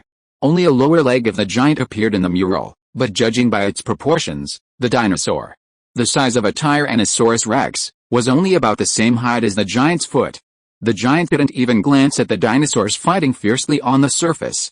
He easily crushed a group of dinosaurs wherever he passed and then sped away. The remaining dinosaurs, having survived the ordeal, temporarily abandoned the fight and fled to the footprints, which resembled a deep canyon, to feed on the carcasses of their own kind. The grayscale painting abruptly ended there. Loki stared at the massive paw, pondering silently for a long time. If his suspicions were correct, this giant, unlike any other creature on Earth, likely didn't belong to this cycle of life. He didn't consider these dinosaurs food, nor did he even bother to find a place in their food chain. His existence might even be older than the Cambrian explosion. This was the Great Old One of the Jurassic era. Chapter 112 Leviathan's Evolution. The second scene begins with a hunt. The 6-legged turtle in the scene is now much larger than a typical dinosaur. It survives because, despite its initial weakness, it can eat anything: plants, meat, bones. Furthermore, it is immortal, giving it a near infinite lifespan. The enlarged 6-legged turtle begins to dominate, devouring the ichthyosaurs of the ocean and Tyrannosaurus rex and Spinosaurus on land. This voracious beast particularly favors large, energy-rich dinosaurs. Sometimes, to pursue one or two enormous individuals, it will even abandon the herd and pursue them relentlessly. Just as the once weak turtle is about to ascend to the top of the food chain, the enormous giant reappears. The 6-legged turtle is now as tall as a small mountain, barely as tall as the giant's calf. The giant crouches down to observe carefully, finally snatching up several dinosaurs from the ground and carrying them into a ball of light. When he reappears from the light, he clutches several lizardmen. These lizardmen were inspired by the dinosaurs that roamed the surface, so their skulls and skin bore many similarities to those of dinosaurs. However, their appearance already possessed the rudiments of humanity. They possessed 2 eyes, 2 upright ears, 4 limbs, and walked upright. This was a completely new creature, created by the Light Giant, using the DNA of surface dinosaurs and incorporating it into his own form. He placed several lizardmen on the ground, allowing them to wander back and forth, while he pulled a tube of an unknown liquid from his pocket and gave it to the 6-legged turtle to drink. Despite its desperate resistance, the 6-legged turtle was as vulnerable as a child before the giant. After consuming the liquid, the giant clapped his hands, and a thunderbolt from the sky struck the 6-legged turtle's head. It immediately lay motionless on the ground. This position lasted for tens of thousands of years. As time passed, the 6-legged turtle merged with the earth, transforming into a mountain. Its appearance no longer held the form of a living being. Its 6 short legs were buried deep in the earth, its shell covered by a thick layer of soil and vegetation. Meanwhile, the lizardmen prospered. They used tens of thousands of years to build villages and develop a civilization, coexisting with the dinosaurs on this continent. They established towns and cities, utilizing technology inherited from the Light Giants to create tools and artifacts unsuitable for this barbaric era. Just as the lizardman civilization flourished, the 6-legged turtle awoke. Having slumbered for millennia, the 6-legged turtle was furious and hungry. Upon awakening, he spotted the lizardman village nearby and, without hesitation, devoured its inhabitants. The scene then gradually shifted from yellow to red. The massive 6-legged turtle and the lizardmen engaged in a war that lasted for thousands of years. Above them, the Light Giant floated in the sky like a cloud, observing all this with emotionless eyes. When the lizardmen were at a disadvantage, he would reach out and grab a few more to adjust. When the 6-legged turtles were at a disadvantage, he would pick them up and walk into the sphere of light, where he would adjust them for a while before throwing them out. Countless years passed. The giant seemed tired. The gaps between his eyes grew smaller and smaller. And often he even disdained to watch the battle between the lizardmen and the 6-legged turtles. Finally, one day, the giant fell asleep. And at that moment, a lizardman clad in golden scales and holding a golden scepter appeared. Loki's eyes widened, his astonishment inexpressible. The mural, through its relief carvings and precise color schemes, fully conveyed the brutality and primal nature of this prehistoric conflict. In the battles between the lizardmen and the 6-legged turtles, humans didn't die individually or in groups. They perished one after another, over tens of thousands of years. Periodically, they evolved new forms and abilities. The lizardmen depicted in the murals range in size, indicating that they grew increasingly powerful over different periods of their long history, transformed by the giants and evolving on their own. Then came the appearance of the golden-scaled lizardman. His figure filled the entire wall, from top to bottom. Holding a scepter, the golden-scaled lizardman stood alone before the 6-legged turtle. The turtle swallowed him, and he used his supernatural powers to fight his way out of its stomach. This repeated several times, until the turtle finally realized it had no effective solution to this man. The golden-scaled lizardman leaped onto the turtle's back and coexisted with the 6-legged turtle for a long time. During this time, more and more lizardmen took to the turtle's back, learning to live alongside the 6-legged turtle. They began to build their own cities in the hollow space beneath the turtle's shell, above its flesh. The golden-scaled lizardmen even used their wisdom and the 6-legged turtle's divine power to break the restrictions imposed by the Light Giants on their activity area, finally escaping the cage set by the Light Giants. Sheep have learned to escape the pen, haha. It's getting more and more interesting. After the 6-legged turtle and the lizardman slipped away, the Light Giant awoke again after a long time. Opening his eyes, he saw his pets vanish, and was enraged. However, even with his massive size, searching the entire earth for a single 6-legged turtle was beyond his ability. Frightened and enraged, this terrifying old one finally displayed his might for the first time. His roar brought down meteorites, transforming the entire earth into a sea of fire and scorched earth. The sun was obscured by volcanic ash, and no living creatures could be seen except the thick smoke from the blaze. All life was wiped out. A whole civilization came to an end. Only the 6-legged turtle and the lizardman remained. They hid in Antarctica, a continent still untouched by ice. The meteorite struck the 6-legged turtle's thick shell, but it remained unharmed. After tens of thousands of years of evolution, the six-legged turtle was no longer its fragile self. By this time, its size had reached nearly hundreds of kilometers, its shell alone over a kilometer thick. Noticing the harshness of Earth's climate, the lizardman planted exotic flagellated plants within the astonishingly long cavities of its shell. These successfully filtered the air, tinged with sulfur and gunpowder, ensuring the purity of the air within the underground city. As for the lizardmen beneath its shell, during their long journey, they had already gathered all the life roaming on the surface and stored it within their underground city, exploiting the vast terrain beneath its shell to allow them to thrive and reproduce. This enormous beast quietly lurked in the uninhabited corners of Antarctica, once again entering a state of dormancy. Over tens of thousands of years, it transformed once again into a towering mountain. It survived the fiery catastrophe caused by the meteorite landing, endured a long ice age, and endured the next wave of life, from microorganisms to large animals and the emergence of ancient apes. It and the lizardmen living on its back became the new great old ones. Chapter 113 The Ark and the Legendary Treasure. Loki's eyes widened, his jaw dropped. Those who sleep eternally are not the dead. In the wondrous eternity, even death vanishes. If this six-legged turtle truly is the Kun of Zhuangzi and the Leviathan of the Holy Bishop's Tome, then it's likely more than just a single creature. It's a civilization comprised of six-legged turtles and lizardmen. The six-legged turtle is the Noah's Ark of this ancient civilization. Looking back, it possesses all the necessary qualities for a surviving Ark. 1. Mobility. This creature is a massive beast, and according to the Holy Bishop's Tome and Zhuangzi's records, it has crawled across many continents too. Insulation. The turtle shell formed by the strange mountains above ground provides insulation and protection for the Leviathan, safeguarding the city beneath. Relying on the body heat of the giant beast beneath the soil, it maintains a natural ecosystem characteristic of this underground city civilization. 3. Disaster resistance. Its hard shell blends seamlessly with the strange trees growing on it. Ice ages, dry seasons, even meteorite impacts are powerless against it. 4.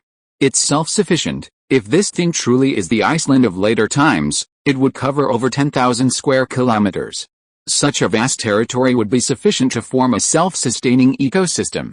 Without needing to exchange energy with the outside world, the organisms within it could maintain their own food chains and maintain a cyclical existence. Subsequent murals depict the Leviathan and the lizardmen's wanderings through various human civilizations.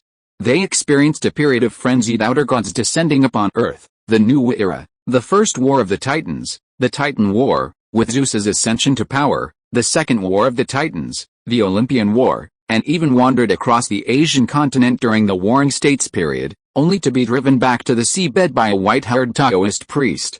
They also witnessed the birth of the Holy Lord Christ. During this period, the lizardmen continuously captured the remnants of civilizations from various eras to prevent their extinction in the wars. Of course, throughout history, monsters often emerged from the dungeon, escaping the underground city. The murals highlighted a nine-headed hydra emerging from its shell and swimming across the sea. Loki squinted his eyes, observing it with a striking resemblance to the princess Hacker described by the Slavic slave Oleg. Some of these escaped creatures became gods, worshipped by humans and gained followers. Others likely perished in the course of history. The mural abruptly ended there. Pictures can tell a story far more directly than words. It wasn't just Loki, Emma, and Lawrence who were mildly frightened. Even Olgor, seeing this, was momentarily overcome with excitement. They had inadvertently entered the body of an old one, and the very core of their temple. Despite their excitement, they had only just reached the second room. Who knew what lay beyond? The door to the next room lay at the feet of the golden-scaled lizard man, wielding a golden scepter. Everyone approached quickly, but as they neared the door, Loki discovered it was locked. Standing beneath it, gazing at the locked door, Loki felt a sense of powerlessness. The door stood a full 30 meters high. Trying to force it open would undoubtedly unleash a tremendous amount of noise in this empty stone hall. It was a risk they couldn't take. But then, Yum came bounding over. He picked up Loki's concerns through his brainwaves, smiled faintly, grabbed his collar, and leaped. This terrifyingly strong young man carried Loki directly onto the bolt, 15 meters above the ground. There seemed to be a keyhole there. It was about 1 meter and 23 inches high. Loki realized that if he crouched down, he could just fit through it. Excitedly, he gave Yum a thumbs up and climbed forward, while Yum silently jumped down, carrying the next person up. In this environment where communication was impossible, his ability to read minds was fully utilized. In just over 10 minutes, all 5 men had climbed through the keyhole and reached the other side of the gate. The last to emerge was the ship's doctor, Lawrence. He feared the cross he carried would not fit through the lock, trapping those who followed. Fortunately, after tilting the cross slightly, he led, and Yamu followed behind. The two of them safely dragged the enormous cross into the locked room. As they emerged from the keyhole, they found Loki and the other two standing motionless by the door lock. Following their gaze, they saw a mountain of gold coins, gems, and various precious artifacts covering the floor. The gold coins served merely as a decorative backdrop. Dotted among the mountains of gold coins were swords, crowns, and large gems. Beyond these dozens of golden mountains stood numerous massive weapons. The first thing Loki saw upon emerging from the lock was a massive golden trident hanging from the outer wall. This weapon stood nearly 50 meters tall. Next to it stood a sledgehammer about 20 meters tall, along with several knightly broadswords about 10 meters long. These weapons, illuminated by the dim candlelight, shone with a cold, four-colored glow, seemingly untouched by the passage of time through millennia. 10 minutes later, everyone was brought to the surface by Yum. 10 minutes after that, they were walking amidst the mountains of gold, their cheeks gilded with a layer of gold. Faced with such treasures, old Goer, a Viking, could no longer contain his irritable hands. He rubbed his palms together gently, and just as he was about to reach for an exquisite bracelet, Loki hurriedly stopped him. With so much gold and silver scattered here, we must exercise caution, just in case. Loki paused mid-sentence. Following his gaze, he saw a snow-white giant clam. This white clam, salvaged from the seabed, seemed a bit out of place amidst a mountain of gold. The interior of the giant clam was inlaid with several night-shining pearls using a rather ingenious method. Pure white light shone into the giant clam. Within this snow-white shell, nearly a meter long, lay an object. It was a 10-centimeter square white jade seal, with several ancient Chinese dragons carved on the top. This object instantly caught Loki's eye, for every red countryman would recognize it. It was a jade seal. This seal was quite flawed. A crack running from bottom to top had destroyed one corner, the missing part now filled with gold. Seeing the gold in this corner, Loki's heart began to pound. Not bothering to continue talking to Old Gore, he quickly walked over to the seal and reached out to pick it up. As expected, 8 words were engraved on the front of the seal: Mandate from heaven, may you live long and prosper. Chapter 114, The State appears. Seeing these 8 characters, Loki nearly vomited blood. It is 4 inches square, with 5 intertwined dragons on top. On the front are engraved 8 characters written by Lee C. Received the mandate from heaven, may you live long and prosper eternally, symbolizing the divine right and legitimacy of imperial power. In his previous life, idle netizens often asked, if I found the imperial seal, how much would it sell for? Having seen so many such ridiculous questions, Loki naturally remembered this treasure lost in the ages. The imperial seal first appeared in the 8th century BC, 1,600 years ago.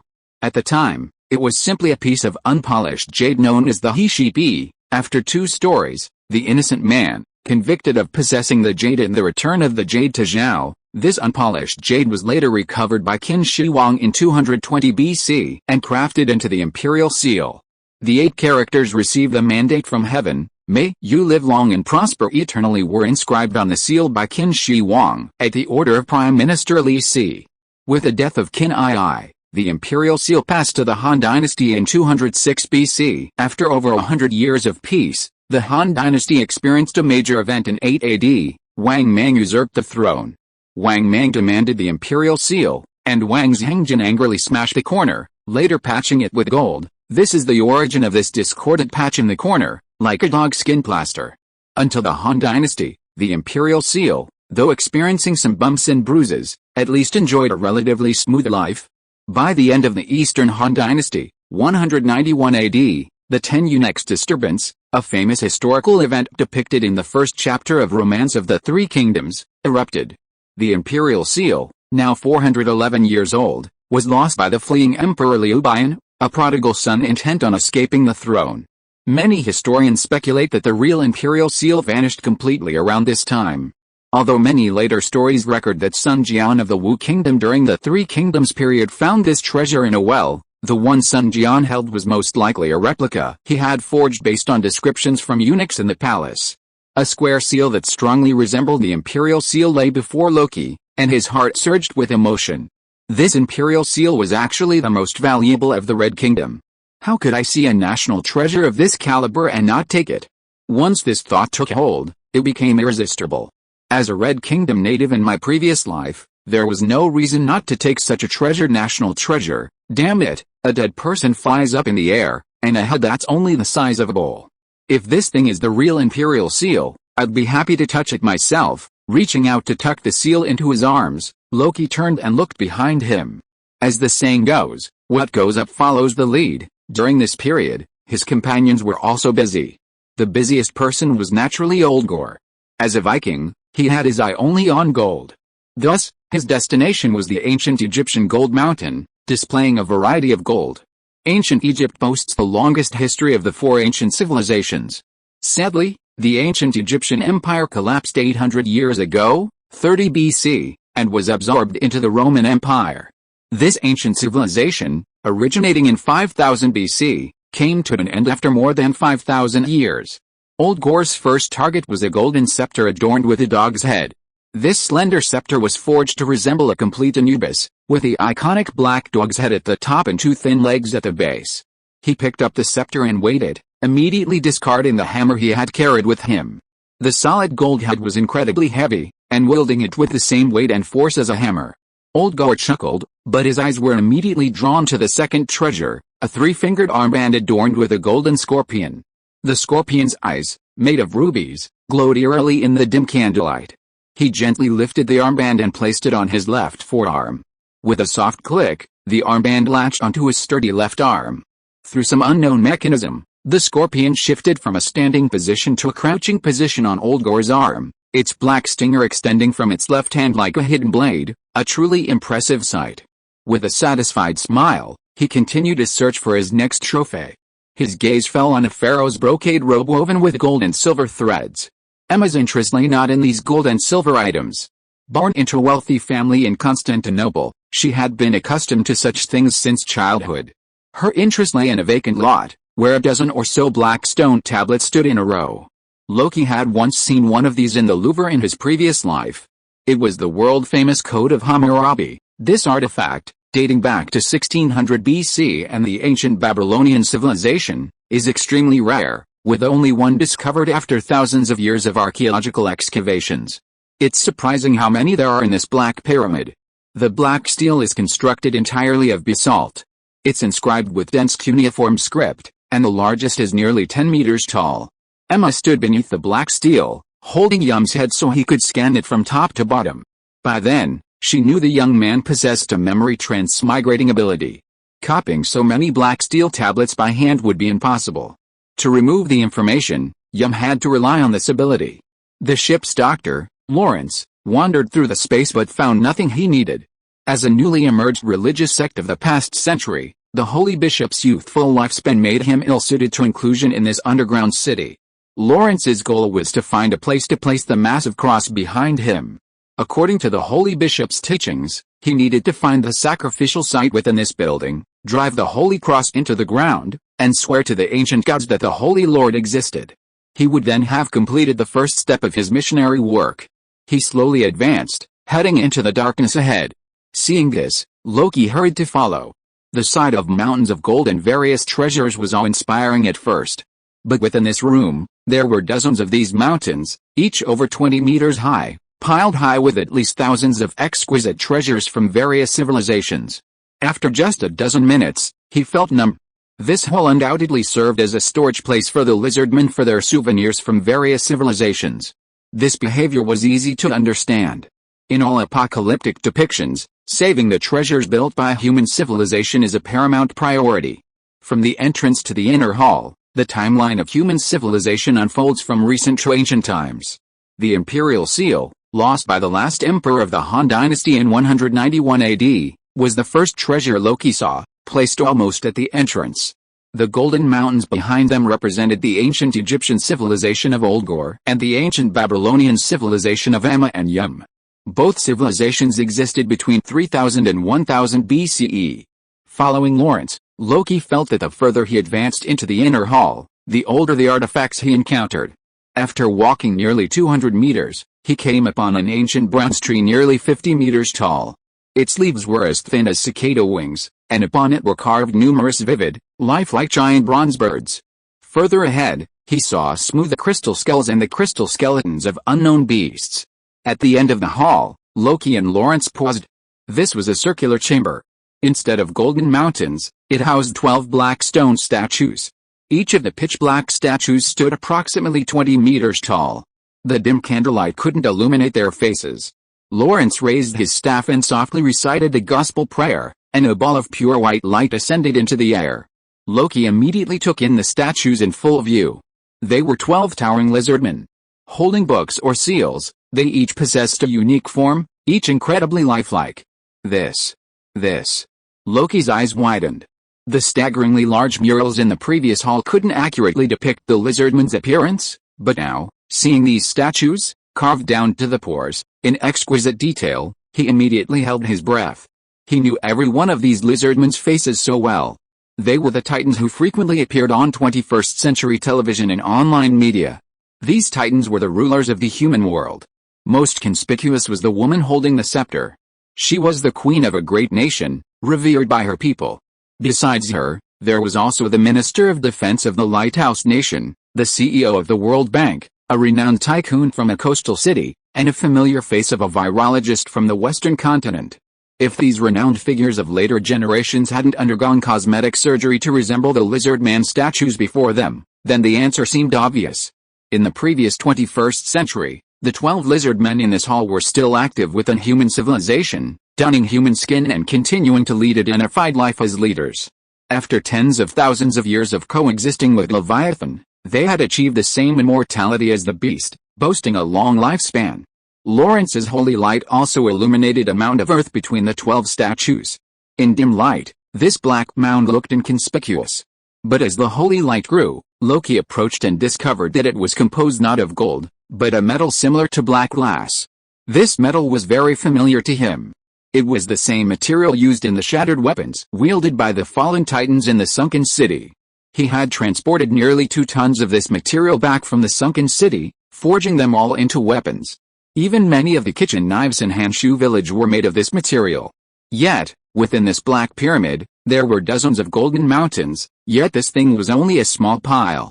Could it be something truly precious? The black mound, unlike the corridor outside, was not dotted with precious treasures. Instead, a single, bright yellow sword protruded from its summit. Loki narrowed his eyes, observing for a moment, then, using both hands and feet, climbed atop the mound. He could feel his heart pounding. Reaching out to grasp the hilt, he felt the exact same sensation. This was the same stone sword as the demon sealing blade. But the one in his hand was a true giant sword, at least twice as large as the demon sealing blade. The heavy sword had no edge, and one side of the blade was engraved with the sun, moon, stars, mountains, rivers, and vegetation. On the other side, in a highly primitive seal script, the unification of the 4 seas and the policy of governing the country were inscribed. And there was more to it than just a blade. On the rough bronze hilt, 2 different deities were depicted in 2 different directions. One was named the Earth God, the other the Grain God. Below the 2-foot-long hilts of these 2 deities were inscribed with instructions for wheat, rice, and farming. Loki's heartbeat intensified. His mouth felt dry, and even his consciousness seemed hazy. According to the oldest legends of Chinese mythology, after Emperor Huangdi defeated Xiao, the Earth God and the Grain God gifted him with a peerless divine sword. Because it emphasized not slaughter but instead inscribed civilized laws and rituals, it was named Shiji. Shiji later became a collective designation for the 2 most ancient deities of Chinese civilization, the Earth God and the Grain God. The ancient emperors of the Shang and Zhou dynasties revered not heaven and earth, but only the Shiji. Because the Yellow Emperor's surname was Zuinun, later generations also referred to this sword as the Zuinun sword. Chapter 115 The Lord Appears. 21st century historians have deduced that the Zhuanyuan sword was not a weapon, but a ritual vessel used in sacrifices. A monarch who wields the Zhuanyuan sword will forever be blessed by the gods of land and grain. This blessing comes in one form: favorable weather and good harvests within the realm. In spring, everything revives, and spring rains fall. In summer, The sun shines brightly, without droughts. In autumn, the harvest is bountiful. In winter, snow blankets the earth, and everything slumbers. Favorable weather and good harvests, these four simple words have been the eternal pursuit of Earth's monarchs. It's easy to say, but truly achieving them is challenging. Even in the technologically advanced 21st century, humanity still suffers from the relentless torment of the holy child El Nino. Favorable weather and good harvests remain a distant dream. The Xuanyuan sword, thrust before the 12 lizardmen, revealed Loki's greatest question: how could Leviathan and the lizardmen within him have survived for so long on such a modest landmass? It turns out that at the center of their temple lies a sacred object that promises favorable weather and abundant harvests. Loki looked at the sword in his hand. He hadn't expected this journey to allow him to encounter such a treasured national treasure, a treasure trove woven into the fabric of Chinese civilization. He pulled his sword out, not wanting to put it back. But then he thought, if he took it, would his village be in grave danger? He was facing a group of gods whose existence spanned eons. If the Xuanyuan sword, embedded in the 12 statues, was lost, it wouldn't be difficult for these creatures to find it. Finding the Scandinavian peninsula, not far from the Arctic Circle, wouldn't be difficult. Furthermore, the Xuanyuan sword's power was to bring favorable weather and abundant harvests. As for Scandinavia, where the Vikings lived, no matter how prosperous the weather, a 7-foot-long sword alone couldn't alter the continent's latitude. The peninsula's geographical location meant that this bitterly cold land couldn't produce much food. In other words, his possession of the object was useless. In his previous life, Loki was alone, free to make whatever choices he pleased. But in this life, after a bloody war, he now commanded over 1,000 Slavic and Viking inhabitants. He had to consider his subjects. Was it really worth sacrificing tens of thousands of lives in the barren Scandinavian peninsula for a decorative sword that could ensure a good harvest? As he pondered, a high-pitched chant suddenly reached his side. I am Lawrence Nightingale, a doctor from the Church of the Lord in Hanshu village. Today, I stand here, in the name of the Holy Lord Jehovah, to make a solemn judgment on the pagans. In this dark dungeon where the holy light is extinct, you have neither the hope of extinction nor the potential for prosperity. You blindly live a mediocre life, with no possibility of improvement and no goal to strive for. There is no record of you in the hymn books of the world. Justice, law, mercy, glory, all the virtues of the world regard pagans like you as humble ants. But today, the Church of the Lord in Hanshu village has come here. From today on, the gospel of the Holy Lord will be sung in this dark Jedi. Lord, please open your warm arms to the lost lambs. From today on, they will belong to my Church of the Lord in Hanshu village for the rest of their lives. They will be bathed in warm holy light. Lawrence almost roared out these last few words. He stood still, holding the cross high in both hands, aiming the spike at the hole from which the Xuanyuan sword had been extracted. No, Loki roared, but it was too late. Lawrence thrust the cross into the hole with all his might. Then, he released his grip. The pure white cross, replacing the Xuanyuan sword, stood firmly in the center of the circular hall. Pure white holy light gushed out from the statue of the Lord at the center of the cross like a fountain. Simultaneously, many white holy spirits soared high into the sky. Loud and solemn hymns echoed throughout the dark temple. Meanwhile, in Hanshu village, Jerome, who was teaching children, suddenly felt a dizziness. Rubbing his eyes vigorously, he noticed that all the children in the classroom were radiating a rich holy light. Simultaneously, the papyrus books, charcoal pencils, and even the tables and chairs before them began to float in midair, seemingly out of the ordinary. Shocked, he picked up Sophie, the one closest to him, and called all the children outside. Once outside, he saw a massive silver pillar of light descend from the sky, covering every corner of the Hanshu village cathedral. Every person thrown from the cathedral, from the elderly sweeper to the laundress, even the cook, was aglow with white light. Simultaneously, countless pure white holy spirits flew out from the pillar of light, piercing the consciousness of everyone present with holy light. The higher the sequence level, the more difficult it becomes to advance. Jerome had originally thought that building the Hanshu village cathedral and ascending to sequence 4 was the end of his journey as a chosen one. However, under the infusion of holy light, he felt pure holy light surge into his body like a raging flood. The pure holy light within him, with nowhere to vent, found a breakthrough on his back, and unexpectedly, a pair of gigantic wings of light, 3 meters long, appeared out of thin air. He had actually ascended directly from Sequence 4 Overseer of Light to Sequence 3 Angel of Judgment. At this level, he was on par with his mentor, the Saint Eusebius, and only one step away from becoming the Pope of the English Isles, the Archbishop of Canterbury. Not only him, but several monks already chosen ones were all promoted 2 levels higher. All other staff and students in the church also became chosen ones. The holy light descended from the sky and continued until late at night, gradually fading.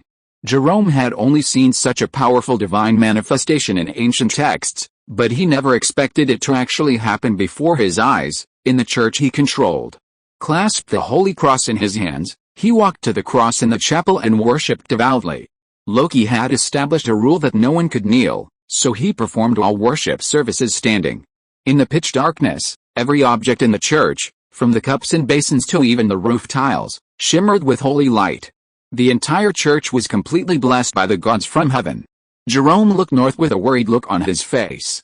He didn't know what kind of terrifying achievement Loki and Lawrence had made to trigger such a large-scale miracle for the Coldwater Village Cathedral. But he knew that they were definitely in danger at this moment. If you are listening to this novel on a channel other than Fanfic World, it means it was downloaded and re-uploaded without effort. We warmly invite you to visit our channel, Fanfic World. There you will find the original version of this story and many other novels of various genres. We look forward to seeing you dive into a world of incredible novels. Chapter 116 Run. Run, silver light flooded the ground, and holy spirits danced. As the ethereal, resounding hymn began, Loki knew they were doomed to be exposed. With a roar, he dragged Lawrence down from the Black Mountain. Sorry, village chief, Lawrence began, but Loki interrupted him. No need to apologize. This is your faith, and as the village chief, I support your mission. Now we just need to figure out how to get out of this damn place. Casually inserting the Zuinil sword into his shoulder strap, Loki pulled Lawrence up and bolted out of the house. Old Goer and the others, noticing the unusual noises in the inner hall, gathered around him. He was covered in gold, silver, and jewels. The weight of the gold made him pant, but they couldn't suppress the excitement in his expression. Haha, I'm so satisfied. I can escape. The ever-expanding pure white holy light illuminated the hall like an operating room. Panting, Loki ran past mountain after mountain of gold, almost pure white. Suddenly, he looked up and saw a gigantic eye atop the dark pyramid. Wait! He stopped abruptly, his eyes widening as he stared at the ceiling. There was a giant eye at the top of the pyramid. Isn't this the symbol of the Illuminati's all-seeing eye? Could this ancient organization be connected to the Great Old Ones, the alliance of lizardmen and leviathans? Run, boss. Don't stop. Seeing Loki pause, Old Goer grabbed him and sprinted towards the entrance. After completing their plunder, pirates only thought about one thing, how to get home and sell the loot quickly. Old Goer, a veteran Viking, understood this principle all too well. The gold hanging on his body was enough to show off to his father-in-law, who once looked down on him, back at Conqueror's Fortress. Therefore, he was the most nervous of the group. As he ran, Loki kept looking back at the giant eye above him. The giant eyeball was about 150 meters away, nearly 20 meters long. As holy light spread to the ceiling and holy spirit soared around the giant eye, it finally opened. Emma, run. Yum, carry her. She's too slow, Loki shouted as they passed the pile of black stone tablets. Hearing this, Emma grabbed 2 parchment scrolls nearby, stuffed them into her backpack, and joined the running group. The eyeballs above the 5 people's heads stared at them, their pupils constricted, blinking softly from time to time. Stared at by this strange object, Loki felt a deep fear. Approaching the locked door, Young was about to lift Loki up and jump onto the lock. Thud, thud, thud. A rhythmic sound of footsteps began to echo from the other side. Wait, Loki couldn't help but recall the massive stone statues in the first hall. If I remember correctly, the giant stone statue was prominently placed in the center of the hall. Considering the pyramid's terrifying size, and the fact that the Cyclops are skilled in forging, this obsidian pyramid was most likely built by these giants. Pressing his ear to the door, Loki heard the clatter of footsteps, roughly estimating that at least 20 giants were charging toward him. The footsteps grew closer. He knew he had to make a decision quickly. Everyone follow me. Let's run back, boss. But what? Get out of here. With that, everyone ran back toward the room housing the 12 lizard statues. Loki had no choice but to make this choice. Even if the 5 of them each unleashed their inner strength and managed to defeat 20 giants, could they possibly defeat the tens of thousands of monsters still lurking outside the temple? Even if they risked their lives and fought their way through, how could they possibly crawl safely back to the cliff along the snake's skin? Before the flying dragons, they dangled like a bunch of grapes on a snakeskin, helpless, with no chance of survival. Since leaving was a dead end, Loki could only turn back and continue inside the temple. Behind the 12 lizard statues, he seemed to discern a large door. Without time for reflection, he could only face the cross, freshly driven into the ground, and pray that he wasn't hallucinating. As he ran, he drew his blood axe and cut a shallow wound on his right arm. Blood dripped to the ground, evaporating into thin mist. Loki looked back, realizing that this mist barely enhanced his power. Helplessly, he poured his blood onto the blood axe. He had already discovered, during his encounter with a hermit crab, that once this weapon absorbed enough psychic blood, it became indestructible. Bang! A soft sound echoed from behind him, and Loki turned, catching his first glimpse of the legendary Cyclops. Their bodies were even larger than the fallen titans found in the sunken city. Without time to examine them, Loki bolted, but at that moment, a golden spear pierced the air from behind him, and Loki narrowly avoided it. With a soft thud, the spear pierced the ground. The hard obsidian was like soft tofu before it, and the tip of the spear pierced the ground a full 5 meters deep. My god, what kind of terrifying gods are these? Loki marveled at the luck his 5-man group had managed along the way. The first minotaur they encountered was killed by a branch from a strange tree that Yum had broken off. This sequence 2 demigod was able to break the strange tree supporting the tortoise shell with his bare hands. The power contained in his body was probably beyond the imagination of mortals. The second monster killed on the ground was the Medusa in the cave. Looking back now, this monster was probably a very powerful wizard, but was confusedly stabbed to death by Oldgor before he could complete the spell. The saying ignorance is bliss describes people like Oldgor. Both kills were largely due to luck. The monsters were killed before they could show their true strength. And now, the spear piercing the floor like a tofu had undoubtedly awakened Loki. The monsters in this dungeon were incredibly powerful. If you were to get caught, there would be no need for a blood mist illusion. Immobilized, he would be instantly pierced by a dozen flying spears. Run. Don't run in an S shape, that's too slow. Let's gamble our lives. Run. Chapter 117 The Decision to Gamble Life. The distance from the main gate to the inner hall, where the 12 lizardmen statues stood, was only a little over 400 meters. A distance that could be covered in a minute by an average sprinter. But as Loki ran, watching steel spear after steel spear fly past his ears, that minute felt infinitely long. Yum repeatedly tried to draw his spear and strike back, but Loki wouldn't give him the chance. Grabbing him by the collar, he ran at full speed. Finally, after a thrilling minute, they returned to the room where the 12 lizardmen statues stood. Loki's speed remained undiminished. He raised his bloody axe and roared, charging directly for the secret door behind the golden-scaled lizardmen. The blood-soaked axe cleanly split the main gate, creating a 2-person-high opening. The men rushed through the hole and entered the room. This room was significantly smaller than the previous ones. Looking around, it was only about 400 square meters. Not only was the size different, but the interior design was also drastically different from the other halls in the Black Pyramid. Nature abhors straight lines. All creatures naturally growing on this planet, from mountains and rivers to the peels and cores of fruits and vegetables, are inherently streamlined in their modified forms. This inner hall was no exception. Its flesh-colored walls resembled the curved shape of an animal's abdomen. They weren't made of obsidian, but rather a dense arrangement of organic bone-like structures, dotted with exhaust vents. Upon closer inspection, the entire room seemed to be slowly breathing, a rhythmic, peristaltic movement. But that wasn't the most terrifying part. Several giant crab claw-like barbs jutted out from the walls. Each barb held a flayed, blood-soaked human corpse. As Loki and his companions rushed into the room, they even unconsciously waved their arms, trying to reach him. These corpses were surprisingly alive. Emma, after a desperate run, vomited on the spot. Even the experienced Oldgor felt his stomach churn. The squirming walls, the damp air, the moving corpses, all of it assaulted their medieval minds. Only Loki, having seen so many blood-stained films in his previous life, could remain calm. Boom, boom, boom. Through the cracks in the door he'd shattered, he could see the giants outside halting in front of it. Even they dared not enter the room. Loki and the other three took a rare breath. His first sight was a few scattered white garments in a trash can-like device in the corner. Perhaps due to the passage of time, they were all coated in an organic substance resembling egg white.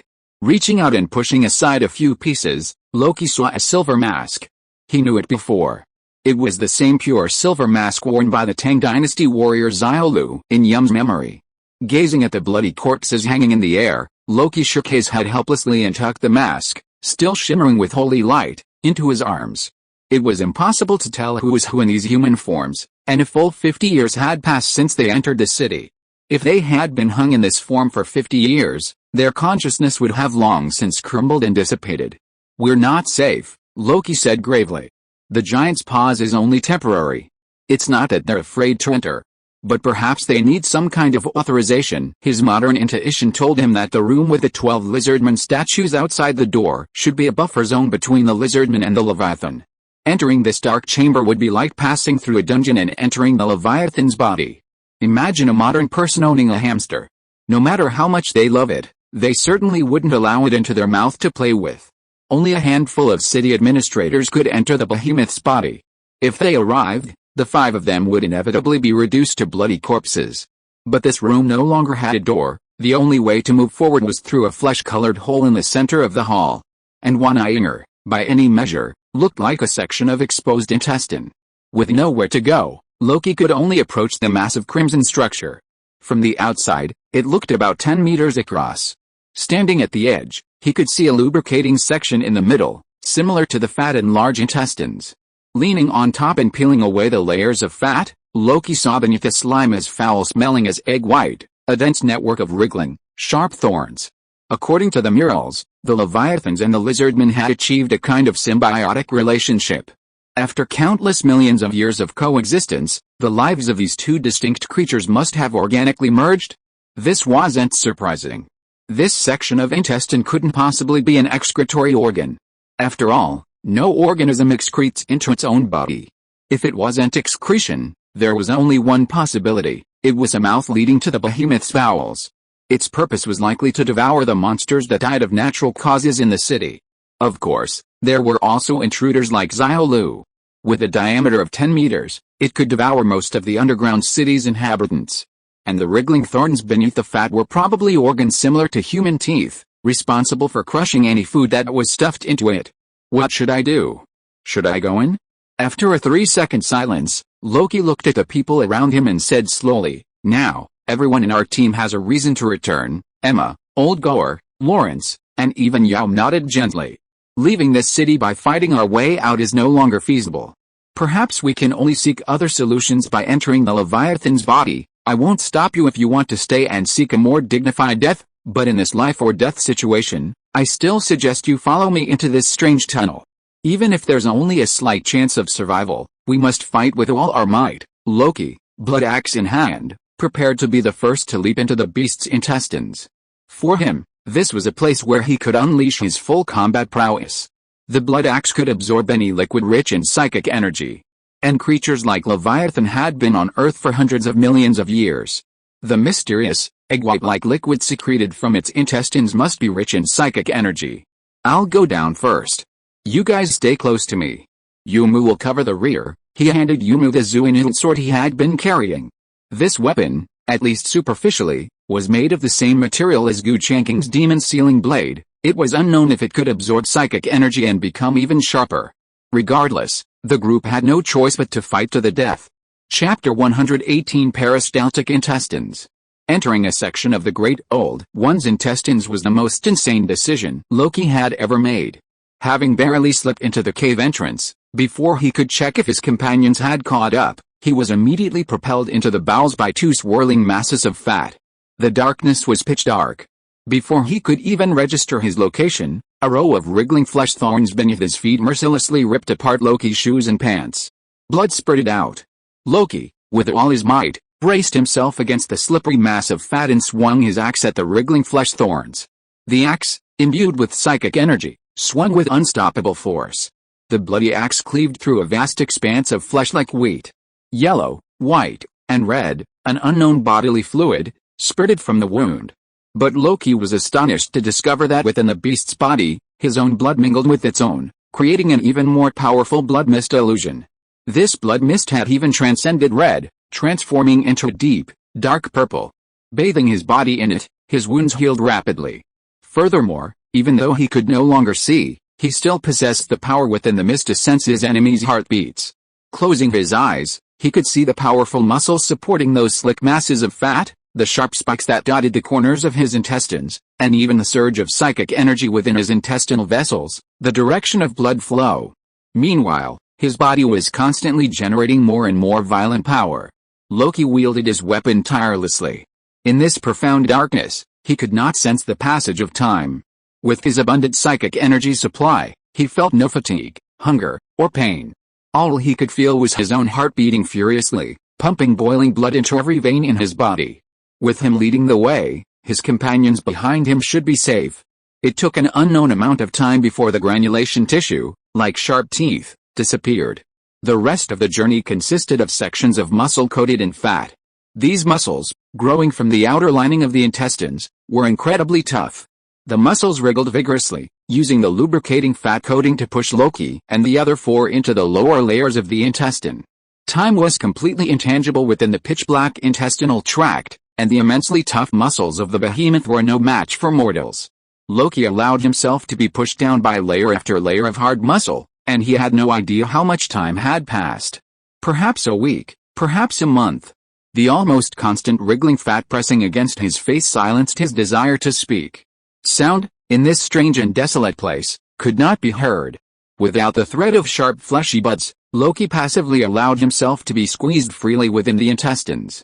He slept and woke and slept again, losing count on the 24th time he fell asleep. Although his life was not in immediate danger, the thick purple blood mist seemed to be absorbing the fluids from the behemoth's intestines, and Loki never emerged from the blood mist illusion. Until that day, he sensed a power from another being. Unlike the purple psychic energy of the Leviathan, this was a dim yellow light. A swarm of purple threads danced around him like locusts. Loki could sense the yellow light cutting through the thorns, straining to reach him. The psychic energy contained within this yellow light was completely different from the purple psychic energy generated within the Leviathan. This was clearly an organ that did not belong to the Leviathan. Loki had only a few moments to hesitate. Humans were veritable microorganisms within the Leviathan's intestines. If he missed this window, the muscles of the Leviathan's intestinal lining would immediately push him deeper into the abdominal cavity. Loki acted decisively, grabbing the blood axe and deciding to break through the outer wall. He struck into the soft, smooth fat, the broad blade of the blood axe catching the fleshy outer wall, providing Loki with a foothold. He reached out with his left hand to firmly hold the breach. With his other hand, he swung the blood axe wildly, hacking at the outer wall of the intestine. Within minutes, a nearly 2-meter-long hole had been hacked through the outer wall of this intestinal tract, whose width was incalculable. The next step was crucial. Loki stood at the entrance, scooping his companions, who had subsequently slipped out, one by one from the writhing flesh. He was the only one capable of this task, for he was the only one who could sense human heartbeats in the pitch-black darkness through the blood mist. He needed complete concentration, or a single mistake would mean the utter death of his companions, pushed deeper into the intestines. With a powerful tug, Loki pulled out Oldgore first. Boss, even the most resilient Oldgore, after writhing in the intestines for an indeterminate amount of time, could not help but dry heave a large mouthful of water. After such a lengthy period, the food in his stomach had long since been digested. For an indeterminate amount of time, he had been surviving by swallowing the egg white-like fluids from the Leviathan's intestines. As an old one, his fluids contained an immense amount of psychic energy. Therefore, ordinary people would not feel hungry after drinking them for several days. Nausea was inevitable. But Oldgore couldn't expect too much, considering he was still alive in these circumstances. As a Viking warrior, he only wanted to die on the battlefield, not in the intestines of some disgusting monster. The next person to be pulled out was the holy bishop brother Lawrence Nightingale. Ever since he had driven the cross into the center of the Lizardman's Hall, he had adopted a certain air of if I hear the truth in the morning, I am content to die in the evening. Lawrence's feat was truly unprecedented and likely never to be surpassed. Loki didn't know how far his holy Lord Christ would advance his holy light sequence, but seeing him cross his arms over his chest, his expression serene, This inner calmness alone was a stark contrast to his past. The last two people in the queue were Emma and Yam.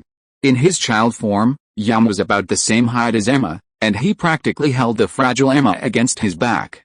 By the time they were both pulled out of the intestines, Emma, a mortal fanatic, was already on her last legs. Lawrence gently touched her philtrum, sensing her heartbeat, and summoned a soaring Holy Spirit. The spirit flew into Emma's brow, and soon, Emma spat out a mouthful of turbid blood with a wow. Lawrence tapped her brow again, and a faint golden holy light flowed from his fingertips. As the holy light flowed into her consciousness, Emma immediately opened her eyes. Less than a minute later, she was able to stand and walk. My lord, if nothing unexpected happens, I should be at the path of holy light. Sequence 3, Bishop of Light, leaping directly from Sequence 8 to Sequence 3. The Holy Lord Christ advanced 5 steps for me at once. Haha. Not bad, not bad. Your Majesty is quite righteous. Old Gore patted him on the shoulder, involuntarily lamenting his own lack of such good luck. As the chosen one of Valhalla, besides drinking a potion, there was only one way to ascend, by picking up an axe and killing people. The only pleasures of Asgard's chaotic gods were drinking and watching the brutal slaughter of mortals. After everyone reached shore, Loki closed his eyes and once again tried to sense the yellow light. According to his estimation of distance, he was still several hundred meters away. The distance in between was the thick outer wall of Leviathan's intestines. Chapter 119 The Belly of the Giant Beast. Loki swung his bloody axe for 4 or 5 hours before finally slicing through the intestine and reaching the outer wall on the other side. The beast's abdomen was dark, damp, and sweltering. Standing on the building-like outer wall, Loki could see a ball of yellow light below, battling a steady stream of flying creatures. It was a monster resembling a giant bird, its flapping wings emanating a constant stream of hurricanes and lightning. Haha. Crimson Apostle of the Red Moon. You've finally escaped that damned intestine. The voice was terribly familiar to Loki, the exact same tone and intonation, the whisper that had echoed in his ears a few days ago. I've been under siege by swarms of blood mosquitoes for the past few days, unable to use telepathy. I didn't expect you to come here on your own. Ha ha ha. Once I've defeated these monsters, I'll come and rescue you. I am the Holy Light. I hereby command the darkness to retreat. Lawrence raised his staff, and hundreds of flying, pure white holy spirits leaped from its tip, each one like a beacon. Their light illuminated their surroundings. Only then did the group clearly see that this was a hell of wriggling flesh and blood. They stood on a seemingly endless expanse of intestinal wall, beneath them a bottomless canyon of flesh and blood. Hundreds of meters away, layers of thin muscle membranes, composed of an unknown substance, protected Leviathan's mountainous internal organs. Thousands of blood-red creatures crawled densely around the densely packed blood vessels above the fascia. Sensing the holy light, they let out piercing screams, then leaped from the fascia, gliding towards Loki. Loki, holding his axe at the intestinal opening, watched helplessly as the fly-sized monster grew larger as it approached. By the time it reached him, it was nearly 50 meters tall. These flying monsters weren't the only ones. Several layers beyond the membrane of flesh and blood teemed with even larger flying creatures, desperately squeezing out from within their soft muscles. These behemoths reminded Loki of the enormous fish he'd seen on the outer walls of the sunken city. A single pupil measured tens of meters in diameter. As the fluttering blood-red monsters rapidly approached the group, Loki realized that while 4 of his 5 men were chosen ones, none possessed any ranged attack techniques. The only one capable of summoning lightning from the sky was Old Gore, the Thunder Caller. However, to summon thunder, he needed to have a clear view of the sky above him to unleash his divine power. The behemoth's interior was devoid of sunlight, and it couldn't draw on the dark clouds above for strength, relying instead on the psychic energy stored within. Brother Underground, we have no ranged attack techniques, so we can't help you. Loki had barely finished his words when pure white holy light flashed around him again. In the name of the holy angel Michael, I grant you the archangel's blessing. A ball of soft white light descended from Lawrence's fingertips, then quickly flew into the body of the yellow ball of light in the canyon.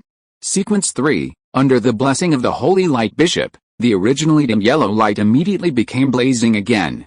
It could be seen flapping its wings twice, quickly flying towards Loki. At the same time, a group of blood-red monsters flew in from afar and descended before Loki. They were strange creatures with wings on their backs and heads like mosquitoes and flies. Loki's axe could easily break through their skin and shells, But this creature's advantage was its sheer number. They were densely packed around Loki, almost blocking out the sun. Hundreds of slender heads and sharp mouthparts formed a rain of biological swords. Loki's other weakness was exposed: his attack range was too short. The blood-red flying mosquito's mouth was a full 30 meters long, while Loki's axe was only 1.2 meters. Its densely packed mouthparts stabbed at him simultaneously, inevitably piercing his skin. Loki tried to fight back, but found that the creature could use its two slender wings to hover in the air. He had no chance. Besides piercing him with its mouthparts, its long beak could also rapidly drain his blood after piercing his body, preventing him from even creating any blood mist illusions. This creature was a natural enemy of the blood creator lineage. Furious and shocked, Loki's eyes flashed with ferocity. Damn it! We can't just sit there and wait for death. Yum, throw me over there. These damn things are so densely packed, they're practically a wall. I'll step on them. Even if I die, I'll take a few of them with me. After you've thrown them, my lord, come and throw me. Old Gore was not to be outdone. He took out the golden dog-headed human scepter he had just found from the Gold Mountain. In his half-life, he had never used a weapon made of pure gold. Before he died, he had to have a good time and satisfy his desire. Yam was still hesitating. Although he had not been in this world for a long time, he knew that if he threw the old man and the big brother into the middle of the flying mosquitoes, they would most likely die under the attack of the mosquitoes. Before he could exert his strength, Old Gore found a flaw and jumped off the cliff with a roar. He held the Anubis scepter tightly with both hands, and the spiritual energy in his body was converted into lightning and poured into the scepter. Before it landed, the heavy scepter had already smashed the head of a flying mosquito. The golden scepter weighs more than 30 kilograms. Although the blood mosquitoes are huge, their overly slender wings can't support such a large weight.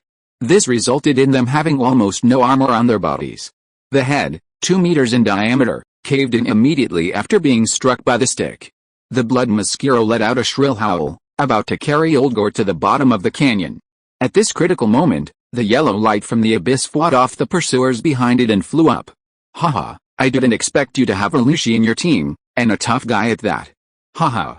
Very good. Loki felt a violent gust of wind. Judging from its shape, it looked like a bird with pale golden feathers. When it spread its wings in flight, it was nearly 100 meters long. As its wings fluttered, bursts of lightning emanated from the surrounding air. This creature looked very much like the golden-winged Depin from ancient mythology. He accurately caught Old Gore, and now he was lying on the back of the giant bird. Scarlet Apostle, you and your companions, jump onto my back immediately. We can't stay here for long. Seizing this only opportunity, Loki threw Lawrence onto the back of the giant bird. Yum was very clever and jumped over with Emma on his back. Several people grabbed the feathers on the giant bird's back. The big bird flapped its wings to break through the siege of the blood mosquitoes, creating an exit and breaking out like lightning. With the help of the flying Holy Spirit, Loki saw the scene around him. They were now inside the body of Leviathan, surrounded by towering organs and bottomless wriggling flesh. Groups of mosquitoes and strange monsters lying on various huge organs saw the flying bird, left their perches on the membrane, and joined the chase. If Leviathan is compared to human, then these things should be the white blood cells in the human body. They are responsible for eliminating all impurities that enter the Leviathan's body and ensuring that its important organs are not overly damaged. This old one, with a lifespan of hundreds of millions of years, has evolved to the point where there are almost no flaws in its body. Chapter 120, The Demon Sealed by Zuo Fenghu Z. The giant bird soared along, spotted by more and more flying blood mosquitoes, its pursuers growing in number. Within Leviathan's body lay a world of flesh and blood, a world completely different from the surface world. If this creature truly hailed from the Cambrian period, it would have been on Earth for a full 500 million years. For the first 200 to 300 million years, it lay as an egg on the ocean floor. By the time it emerged from the sea, the Jurassic had already arrived. Leviathan ate, grew larger, and stronger, battling dinosaurs before being discovered by the light giant. This series of transformations unfolded over the course of two vast periods, the Jurassic and Cretaceous. By the time it formed an alliance with the lizardmen and escaped the light giant's captivity, the Cretaceous was nearing its end. Within the body of a creature that had survived and evolved for 200 million years, Loki felt his own insignificance.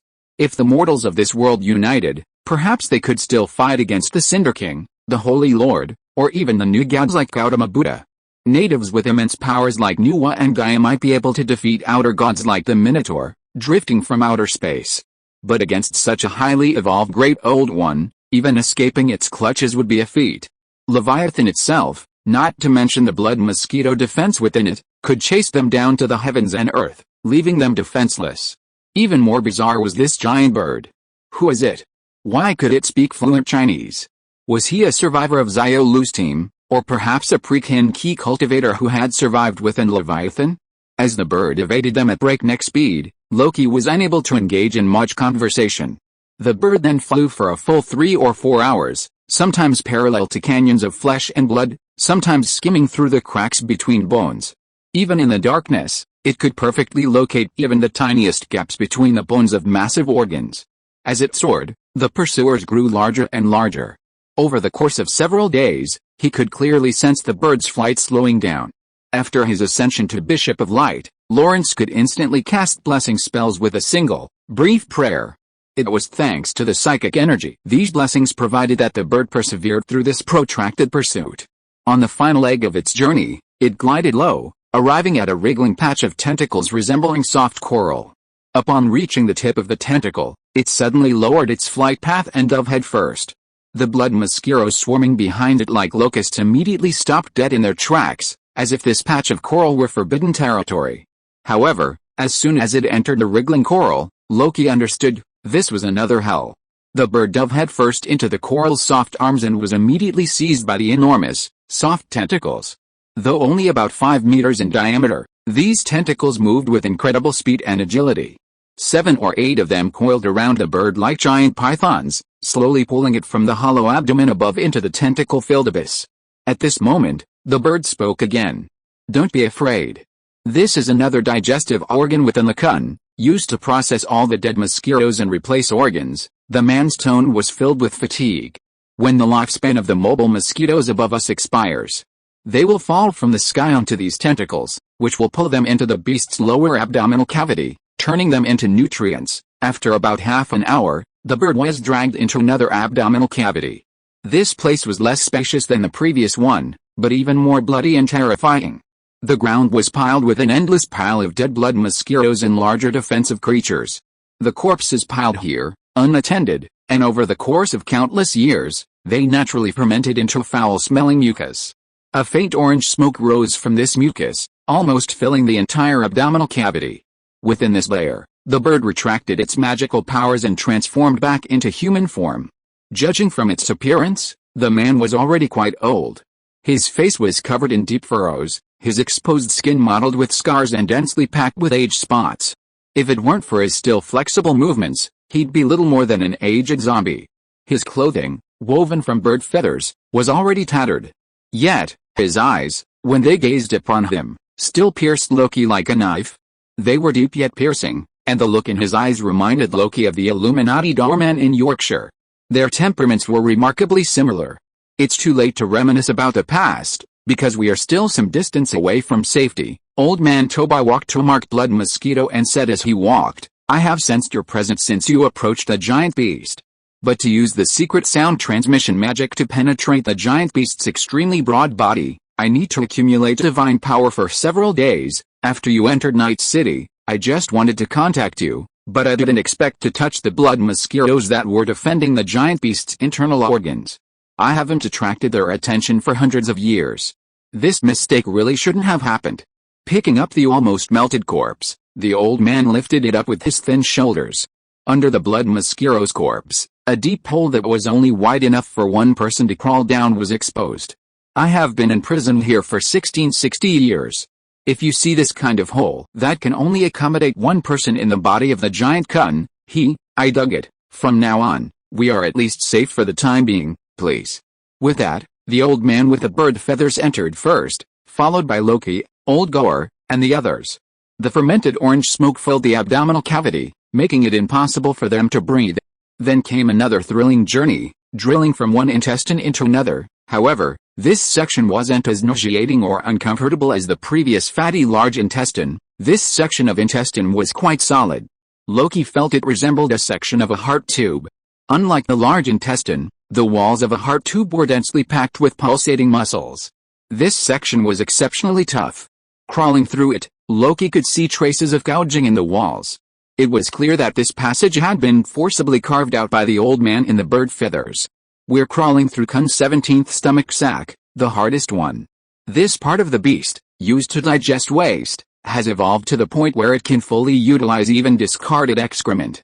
For any organism that enters its body, not a single ounce of energy is wasted. Loki nodded silently. He recalled a scene where the blood mosquitoes sucked his blood with their stinging mouth parts. Leviathan can be called the master of the world of survival. Even the defense cells in the body will not waste any spiritual energy in its attack method. Because after these creatures die, they will be transformed into pure energy again through fermentation. After climbing down this heart tube passage, several people came to a new abdominal cavity. The old man turned into Big Rock again and started a new escape with Loki and others. In the next few days, Loki experienced almost all the hardships of his life. Chased by blood mosquitoes, chased by giant beasts, and even chased by a moving mountain. Even Loki thought about ending his life halfway. He didn't know how the old man survived in this dirty, damp, and smelly hull of flesh and blood. Finally, after eating 18 meals of fresh meat dug out from the giant beast, the few people arrived at the old man's resting place. This was a room filled with glowing animal bones. The skeletons of more than a dozen enormous sea beasts lay piled there, their bones emitting a faint phosphorescent glow, illuminating the darkness of the beasts' interiors. Loki couldn't imagine the immense effort the old man had expended to find these massive bones within the beasts' bodies. Perhaps trapped in this environment, this was his only source of light. Illuminated by the faint glow of the fish bones, Loki finally had a chance to see the old man's full form. He was not tall, only about 1.6 meters. Beneath his aged face was a gaunt frame. Only his 2 feet, larger than those of an average person, resembled bird claws. Loki had seen this room before. This was the Feng Huzi's last painting recorded in Xiao Lu's notebook. Unsurprisingly, this man must be the Feng Huzi, the demon ceiling left guard mentioned by Zhuan Huzi on the bamboo slips in the sunken city. He, the withered old man, smiled kindly at Loki. Millennia had passed, leaving only 3 teeth in his mouth. I never imagined it would be the Crimson Apostle from the Red Moon who would finally rescue me from this prison. Now that I see you, could it be that the lineage of the Crimson Creator rules the earth? Feng Huzi spoke as he pulled a thumb-sized seal from a shattered bird feather. When Loki's eyes caught sight of it, he could no longer sit still. It was another seal of blood sacrifice. Chapter 121 Feng Huzi's past. 8,000 years ago, I led 6 pre-kin weaponsmiths under my command, following the records in the Atlas of the Tribes under heaven, searching for the ancient gods of the greater and lesser cold seas. The king issued an order, slaughter all foreign gods and smelt them into elixirs. In the sunken city at the bottom of the lesser cold sea, we discovered your clan, the Crimson Creator. Because smelting such an ancient god was too time-consuming, I left Zhuan Huzi, Gu Changqing, and Shangguan to continue refining the elixir, while I and the other 3 flew out from the seabed to continue the king's mission. I commanded 2 sword cultivators and an alchemist. While passing through this strange land of perpetual daylight, I released my spiritual awareness and sensed a very faint fluctuation of psychic energy. Feng Huzi began to recount his experiences, and Loki listened intently. He had initially assumed the whispers he heard in the frozen cabin came from some terrifying deity, but to his surprise, they came from Feng Huzi himself. He didn't need to examine his thoughts in any way, because he spoke in Chinese.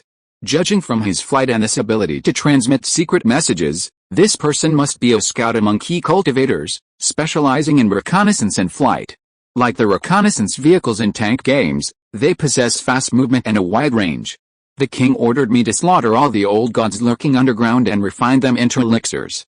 As followers of the first emperor, we faithfully fulfilled our duties. But when I saw this endless mountain range, I made the biggest mistake of my life. For the first time, regret crossed Feng Huzi's brow. I wrongly estimated that this ancient god would be hiding in the dark underwater like its kind. But I didn't expect that this entire continent was actually a beast with a lifespan of trillions and an infinite size. This beast is extremely intelligent. When I led the team to dive into the seabed, it lay motionless pretending to be dead, hiding itself in the naturally formed rocks thousands of years ago. Unsuspectingly, we flew to the place where the spiritual energy was most concentrated. We actually swam directly into the mouth of the beast. Feng Huzi's tone was flat. This sharp old man had calmly accepted his past failures, but from his cold eyes, Loki could see that he did not accept his fate. This monster must be the giant beast Kun that Zhuangzi once recorded. Legend has it that this giant beast once climbed up the Kyushu of Donglu, and when it was approaching Zhao State, it encountered Zhuangzi flying on a sword. Zhuangzi drew out his sword buying, and killed it back from the land to the sea with only 3 swords. When the key refining masters of the pre-Qin period talked about this past event, there was often a hint of ridicule in their mouths.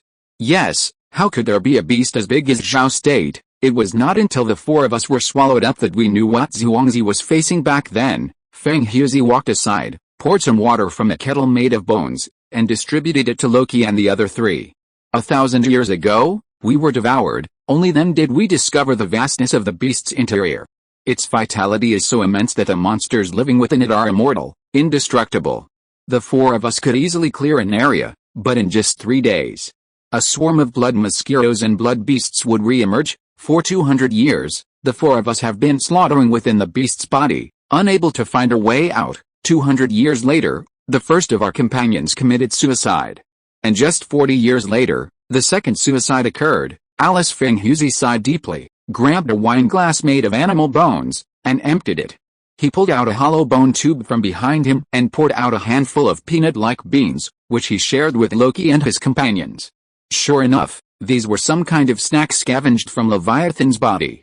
Which of the key refining practitioners of the pre-Qin period who embarked on the path of immortality was not gifted with intelligence and unwavering resolve? The path of cultivation begins with a refining of skin, flesh, bones, and blood from childhood. Through constant training day and night, and by drawing the vital energy of heaven and earth into the body, one can complete the stage of condensing the essence and building the foundation. This is the first step in the cultivation process.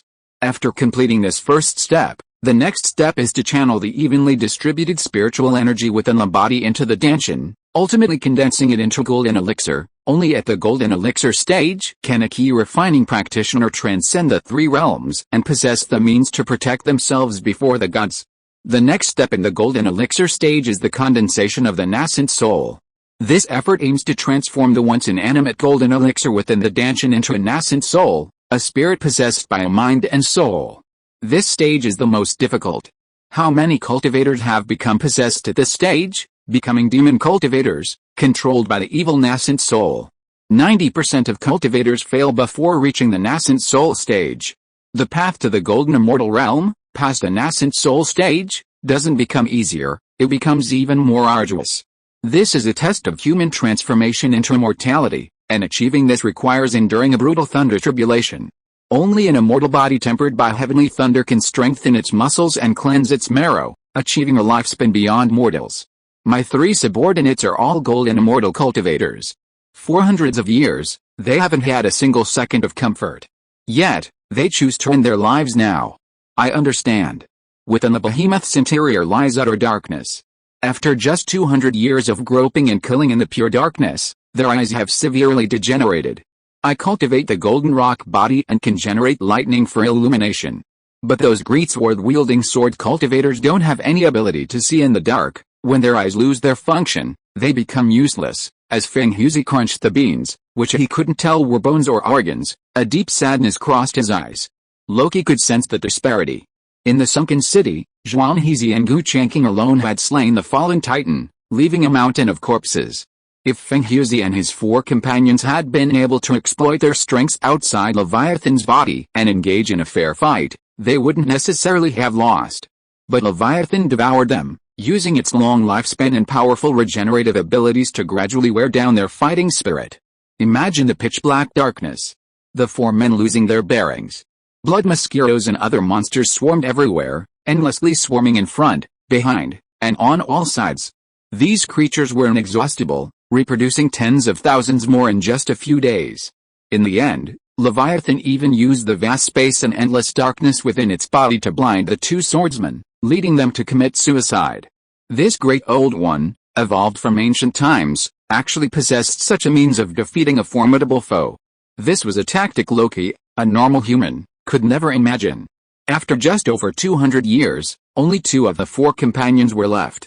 The 2 sword cultivators committed suicide, But the alchemist Liang Yan and I are still looking for a way out of the giant beast's belly. We first found a sealed giant beast bone, and used the only remaining piece of animal skin we had to draw a picture and a letter for help, which we stuffed into the giant beast's digestive tract, hoping that when it was excreted, it would be picked up by humans and sent to the first emperor. But hundreds of years passed, and rescue never came. Liang Yan and I encouraged each other and practiced diligently. I must create enough lightning every day to ensure that our eyes do not degenerate. This situation improved after we found the luminous fish bones 500 years ago. I still remember that day. The two of us, whose combined age was more than 7 centuries, burst into tears. We thought we finally saw hope. Unexpectedly, just 3 days later, the alchemist Liang Yan died in the pursuit of blood mosquitoes. Only then did Loki see that in the dark part of the room stood a bone mound made of steamed bun-shaped snow-white bones. A slender bone plate stood atop the mound, inscribed with Tomb of Taoist companion Liang Yan. He could sense the sorrow etched in Feng Huzi's words. But centuries had passed, and the old man's tears had long since dried. Only the resolve and determination deep within his bones remained, growing ever stronger. From that day on, I resolved I would exhaust my entire life's energy to defeat this beast. I firmly believed that its swallowing me was merely a temporary victory for the beast. Sooner or later, I would triumph again. These simple words conveyed a relentless determination. Standing in awe, Loki couldn't help but recall the story of the old man and the sea. The frantic old man desperately battled sharks in the ocean, knowing his odds were slim, yet he fought with all his might. When someone is determined to burn his entire being to accomplish a task, they are often quite formidable. Stretching out a dry finger, Feng Huzi pointed to the wind-dried wall beside him that was as dry as a rock. This is the map I drew during the long period of more than 1,000 years by flying through all the corners of the giant beast's body. The outlines, sizes, and functions of all the giant beast's internal organs are marked on it. After thousands of years of exploration, I know the giant beast's body like the back of my hand. I can even fly like a bat in the dark. I have already dug a passage out. But there's a very long section that I can't pass through. The old man stood up, walked to the front of the mural and pointed at the giant beast's teeth. Chapter 122 Escape Plan. Loki was a man of deep reflection. Seeing the teeth, he immediately understood what Feng Huzi meant. Their mortal bodies, moving through the Leviathan's body, were like a tiny cell in the human body. When this cell creates a hole through muscle, intestines, or even bone, the human body doesn't experience any overreaction. This is because most organs lack sensory organs called nerves, but teeth are different. Any slight pain, even a tiny hole as thin as a hairline, will alert the teeth, as all animals' teeth are densely packed with nerves. The saying a toothache isn't a disease, but it's a painful experience is precisely what it means. Judging by the images on the wall, the Leviathan's teeth were not small. This massive beast, approximately 500 kilometers long, had teeth that were a kilometer thick at their thinnest point. Carving a hole through a kilometer of solid bone would inevitably be discovered by the behemoth. So, Senior, you said seeing me is seeing hope. Could it be that you're hoping to use my power to bore a hole through this kilometer-thick bone? Feng Huzi chuckled dryly, his eyes fixed on the axe in Loki's hand. I've once entered the underwater city of your bloody creator lineage and slaughtered the outer gods of the Red Moon. I'm well aware of the bloody creator's divine might, not to mention, you, a yellow-haired barbarian, speak the language of the Kyankin. You must be incredibly powerful. No, Senior, you don't know, Loki replied calmly. My axe is only 1.2 meters long. You want me to bore a hole through a kilometer-thick bone with it? Unless it can be transformed into a giant drill, I'd never dig that far, even if I died. Loki raised his axe, and Olgor, standing beside him, immediately understood what he meant. Viking axes were used to chop people. Using this thing for digging holes wouldn't be as effective as a wooden cooking spatula. Besides, drilling without anesthesia is excruciating. The beast will surely awaken.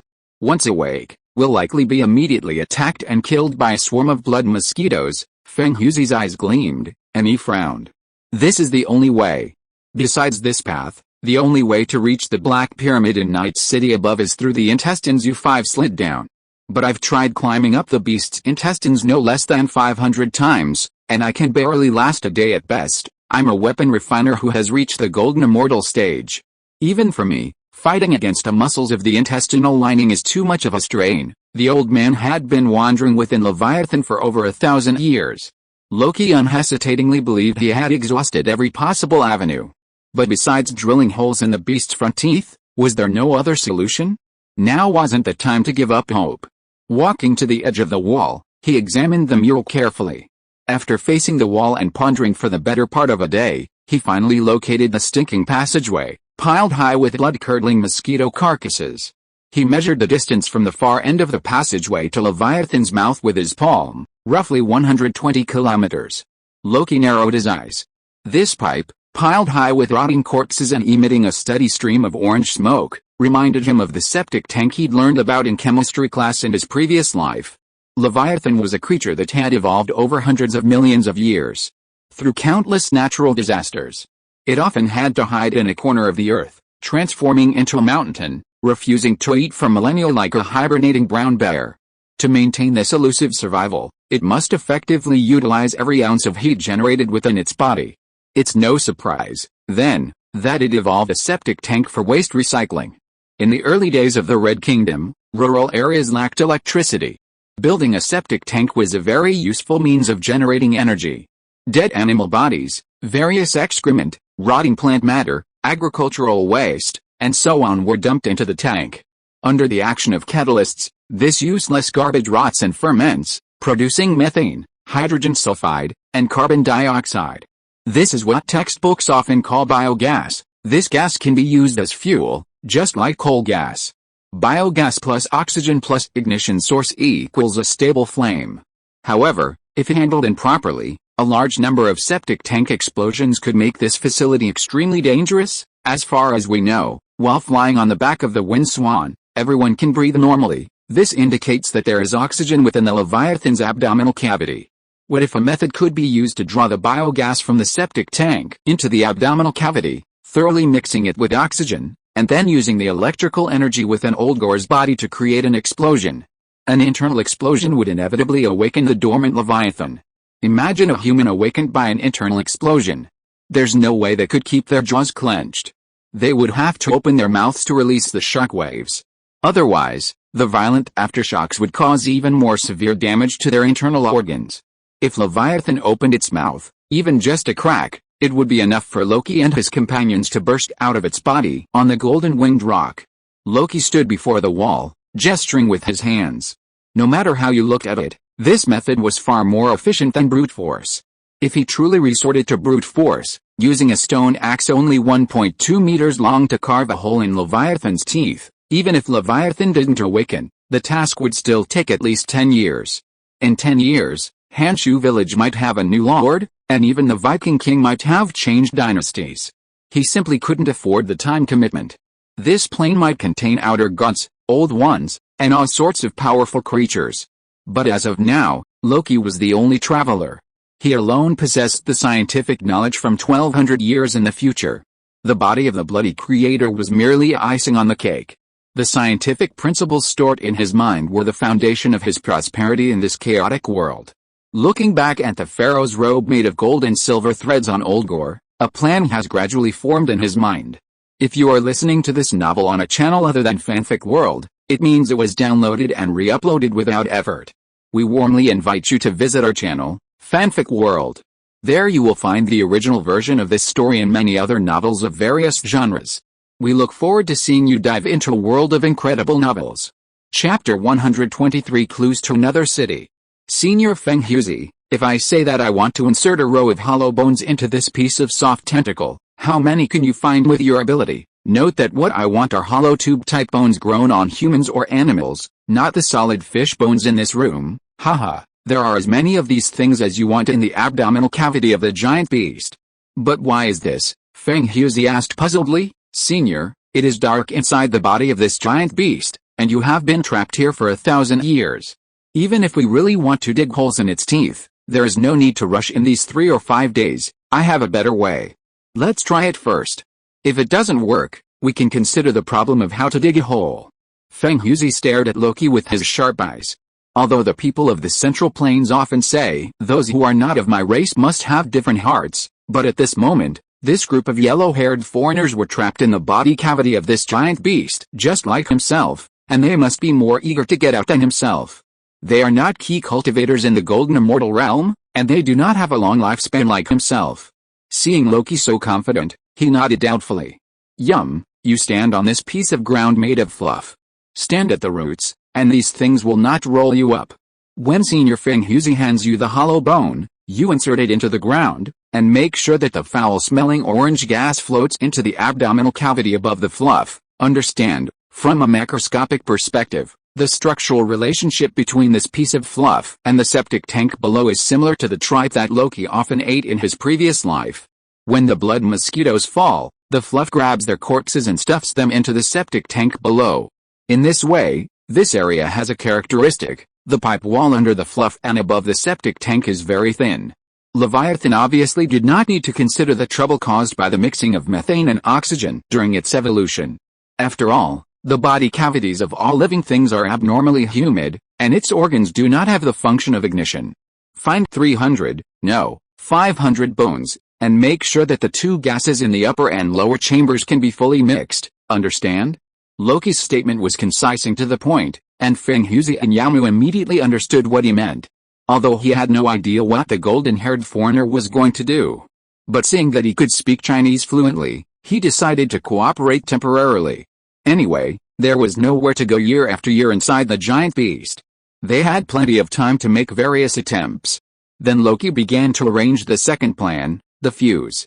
One of the important tasks of blasting is to make sure that you are standing at a far enough distance from the explosion. To detonate this methane pipeline, a long metal filament that can conduct electricity is required. Loki's eyes fell on the pharaoh's robe on Oldgore. This piece of clothing is woven from gold and silver threads, and there are hundreds of hieroglyphs painted on it. Although it looks far less light and thin than the silk of the Tang people, it still looks like clothes when worn on the body. The whole piece of clothing weighs 20 kilograms. If the thin metal wires on it are removed, it is estimated that at least a metal wire of nearly a kilometer long can be connected. The most crucial thing is that this thing is conductive. Oldgore can hide in the pipe at the bottom of the septic tank. That tough and deep heart tube can greatly protect him from explosion damage. After detonating the chamber, Feng-Huzi can immediately take off with Loki and the other four, using his speed and the shock wave generated by the explosion as propulsion. In extreme cases, 2 to 3 hours is enough to rush from the blast chamber to the mouth of the behemoth.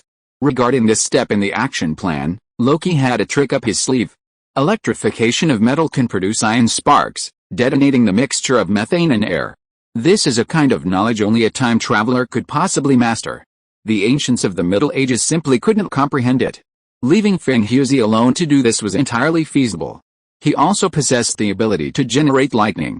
Moreover, if he stayed alone to detonate the explosion, he could reach the beast's mouth at a much faster speed. But the calculating Loki considered another question: what would happen after the beast opened its mouth? The creature was hidden beneath the ice cap, and beyond its maw lay most likely icy water.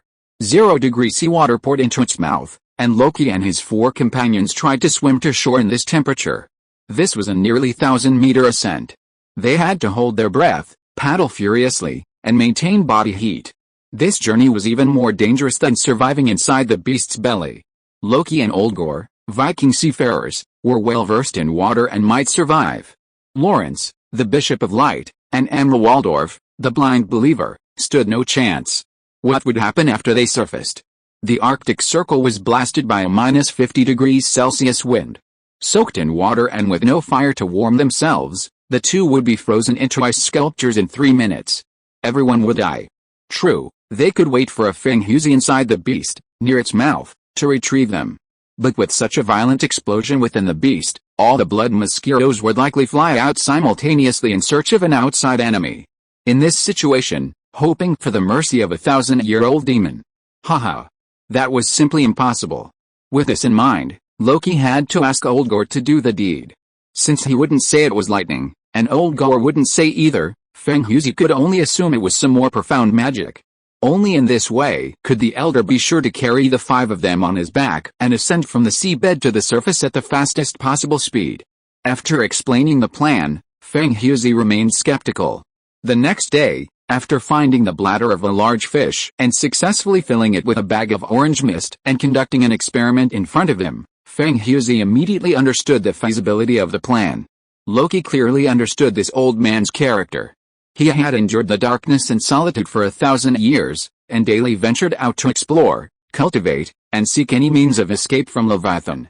His goal wasn't escape, but rather to do whatever it took to wreak havoc. I'm afraid this man, like Oldgor, possessed some magical powers that could only be unleashed outdoors. Oldgor had to face the sky to track the powerful thunderbolts. This old man likely possessed this ability as well. The most terrifying person in the world is a resilient avenger. A gentleman's revenge is never too late. And Feng Huzi had already cultivated within this caged beast for 1,000 years. He had probably long forgotten Qin Shi Huang and his mission. He now had only one goal in mind, to destroy Leviathan and avenge his Taoist companion. And the escape method Loki suggested was precisely the one that would inflict the greatest damage on Leviathan. The total length of this septic tank of intestines within Leviathan reached a staggering 30 kilometers. Piled within this were hundreds of years of dead blood mosquitoes and other monsters that had defended the internal organs. Upon death, the blood mosquitoes and monsters guarding vital organs were dragged into the septic tank's intestines by the tentacles. This septic tank's intestines pierced through nearly every vital organ in the behemoth's body. Haha. Seeing the experiment was successful, Feng Huzi, feeling extremely relieved, pulled out the seal of blood sacrifice from his pocket and tossed it to Loki without hesitation. Young man, you're a lucky charm. This seal is for you. It's the seal that allows you to enter another city of the Crimson Creator. After completing the mission of slaughtering the ancient gods, the 4 key cultivators I led faced 2 choices. 1. Head to the land of extreme yin. 2. Enter another ancient city and continue slaying the Crimson Creator. Though these gods may not be powerful, they are certainly resilient. To avoid wasting too much time, I originally planned to pacify the North Sea first, then reunite with Zhuan Huzi, the right guardian of the demon sealers, and enter the next city. But now, I no longer have any use for it. Loki looked at the seal of blood sacrifice in his hand. This seal was different from the one in Oldvalder's hand. Oldvalder's was diamond-shaped, while this one was round. Holding it in his hand felt like holding a part of his own body, a very familiar feeling. I don't think I can survive after defeating Kun, so consider this a blessing for you. Remember, there is only one ancient god in the sunken city, and they have built a castle in this city. Chapter 124 Wake Up. After feasting on 17 disgusting meals of tender monster meat, the men had completed all preparations for the detonation. The key to detonating methane gas was ensuring it was thoroughly mixed with oxygen. To ensure this, Feng Huzi unleashed nearly his full potential, working day and night. He retrieved enormous bone tubes from various prehistoric locations from the Leviathan stomach sacs. These bones were handed to Yum, who stood beneath the fur. The young man then used the immense force of his powerful arms to thrust the tubes into the ground. Unknowingly, the two had already inserted no fewer than 700 tubes into the area.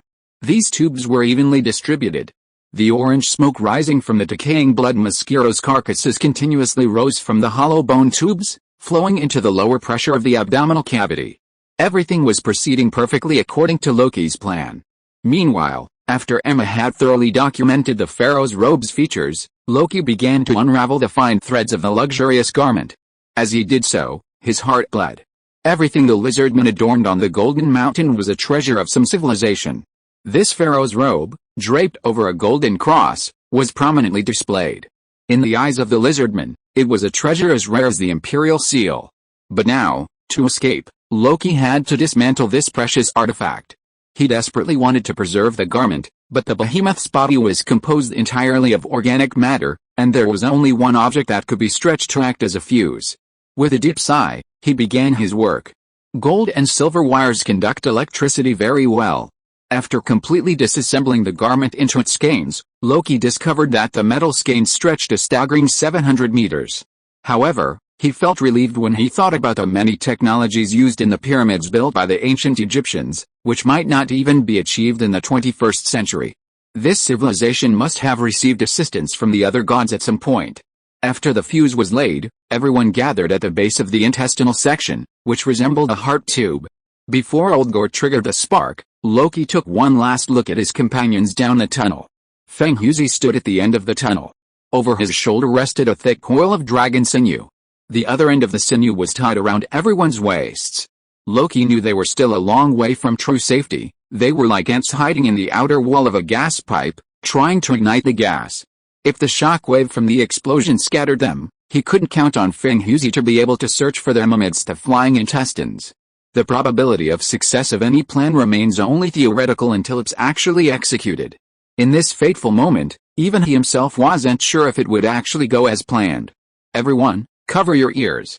Open your mouths wide. This was a first aid maneuver he'd learned during fire drills in his previous life.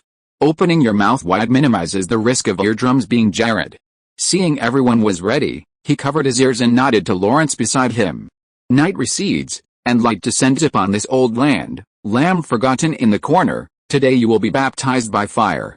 This is the stairway to new life, a hymn to death. Your rebirth begins with a collapse of heaven and earth, and death also illustrates the true meaning of reincarnation. For this long and tormented life, today, the Holy Lord Jehovah will end your suffering with the divine fire of awakening. I grant you the right to new life. Amen. In the teachings of the Holy Bishop, all things in the world have their own predetermined life trajectory. The long life beyond the cycle of reincarnation is also a form of agonizing torment that makes one sleepless. This prayer comes from the order of the Thorn Trappists within the Holy Bishop's Church. Within this order, these painful monks, clad in thorns and drawing strength from scourging themselves, specialize in carrying out the Church's unspeakable assassination missions. They view the human world as a purgatory of eternal suffering and reincarnation, and regard the end of life as a blessing bestowed by the Holy Lord Christ. Before striking down their target, they chanted a verse known as the Sleeping Gospel. Of course, more colloquially, it could also be called the Murder Prayer. By this time, Lawrence had ascended to the rank of Bishop of Light, and his divine power was sufficient to support all the prayers of the free and practical Church. The Sleeping Gospel significantly reduced the target's defense. Loki wasn't sure if the Holy Lord Christ's limited ability would be effective against the old ones, but since he was already here, he might as well use it. After finishing the prayer, he didn't bother to watch the dazzling magical effects, but double-checked that everyone around him was paying attention. He gestured to Olgor. Olgor grasped the metal filament and, with all his might, channeled all the electrical energy within him. A dull explosion echoed overhead, and the next second, the earth shook. Loki's vision instantly transformed into blood-red purgatory. Everything around him seemed to enter an eerie slow motion. He could clearly see the surrounding environment crumbling and shattering, as an entire section of a skyscraper-sized septic tank pipe instantly exploded into ash. Mountain-sized fragments of intestine, mingled with the sticky remains of rotting mosquitoes, and overhead, face-like tentacles and fragments of unknown organs rained down upon the group. Without the tunnel walls to cling to, Loki and his companions immediately entered a free fall. However, just seconds into their descent, the dragon tendons at their waists suddenly activated. Feng-Huzi, transformed into golden rock, soared into the air amidst a rain of flesh and blood from the sky. Climb. Climb forward, you can't hang here. It's dangerous. The dragon tendon was wrapped around Feng-Huzi's chest. At breakneck speed, Loki and the other 5 dangled from the dragon tendon, forming a straight line. He knew they couldn't be swayed back and forth like a ribbon. This dragon tendon came from a creature dead for who knows how many millennia. Entrusting their lives to such a biological rope was a dangerous undertaking. At the end of the group was Yum. He was covered in blood, but a faint glint of excitement still shone between his brows. Grabbing Emma and carrying her on his back, he grabbed Olgor by the third to last section of the dragon's tendon, scrambled under his shoulder, and climbed over. However, at this moment, the air around them suddenly began to vibrate. A moment later, a deep roar echoed from the horizon. Sound travels at 380 meters per second through air.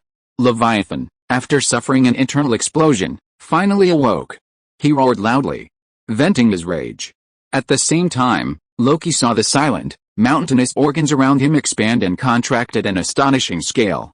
The behemoth had finally awakened from its slumber. Chapter 125 Escape. Boom, boom. The explosions within the beast continued unabated. Clearly, the rupture of the pipe, containing a large amount of methane gas, had triggered a chain reaction.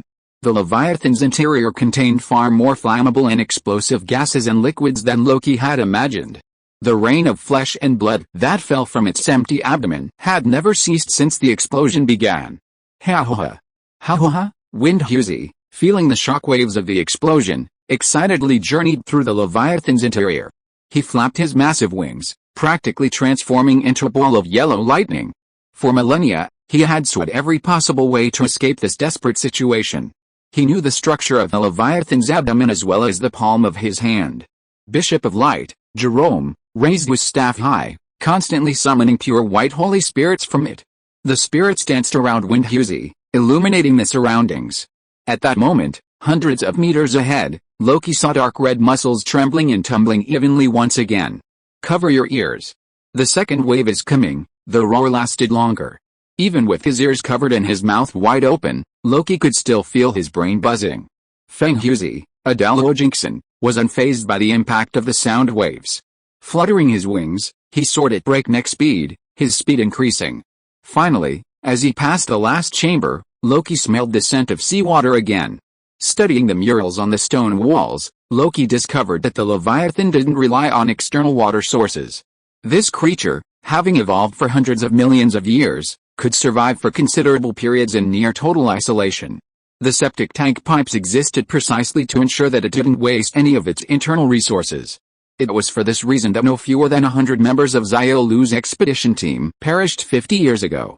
For a full 50 years, corpses had been stuffed into the Leviathan's intestines to feed it, and several bloody corpses still hung on the hooks. His intuition told him that this familiar smell of seawater must be the water pouring in from the depths of the sea. When the Leviathan opened its maw, its teeth were just ahead. A deep roar and a trembling sound echoed from all around. Along with this roar came a wall of icy water.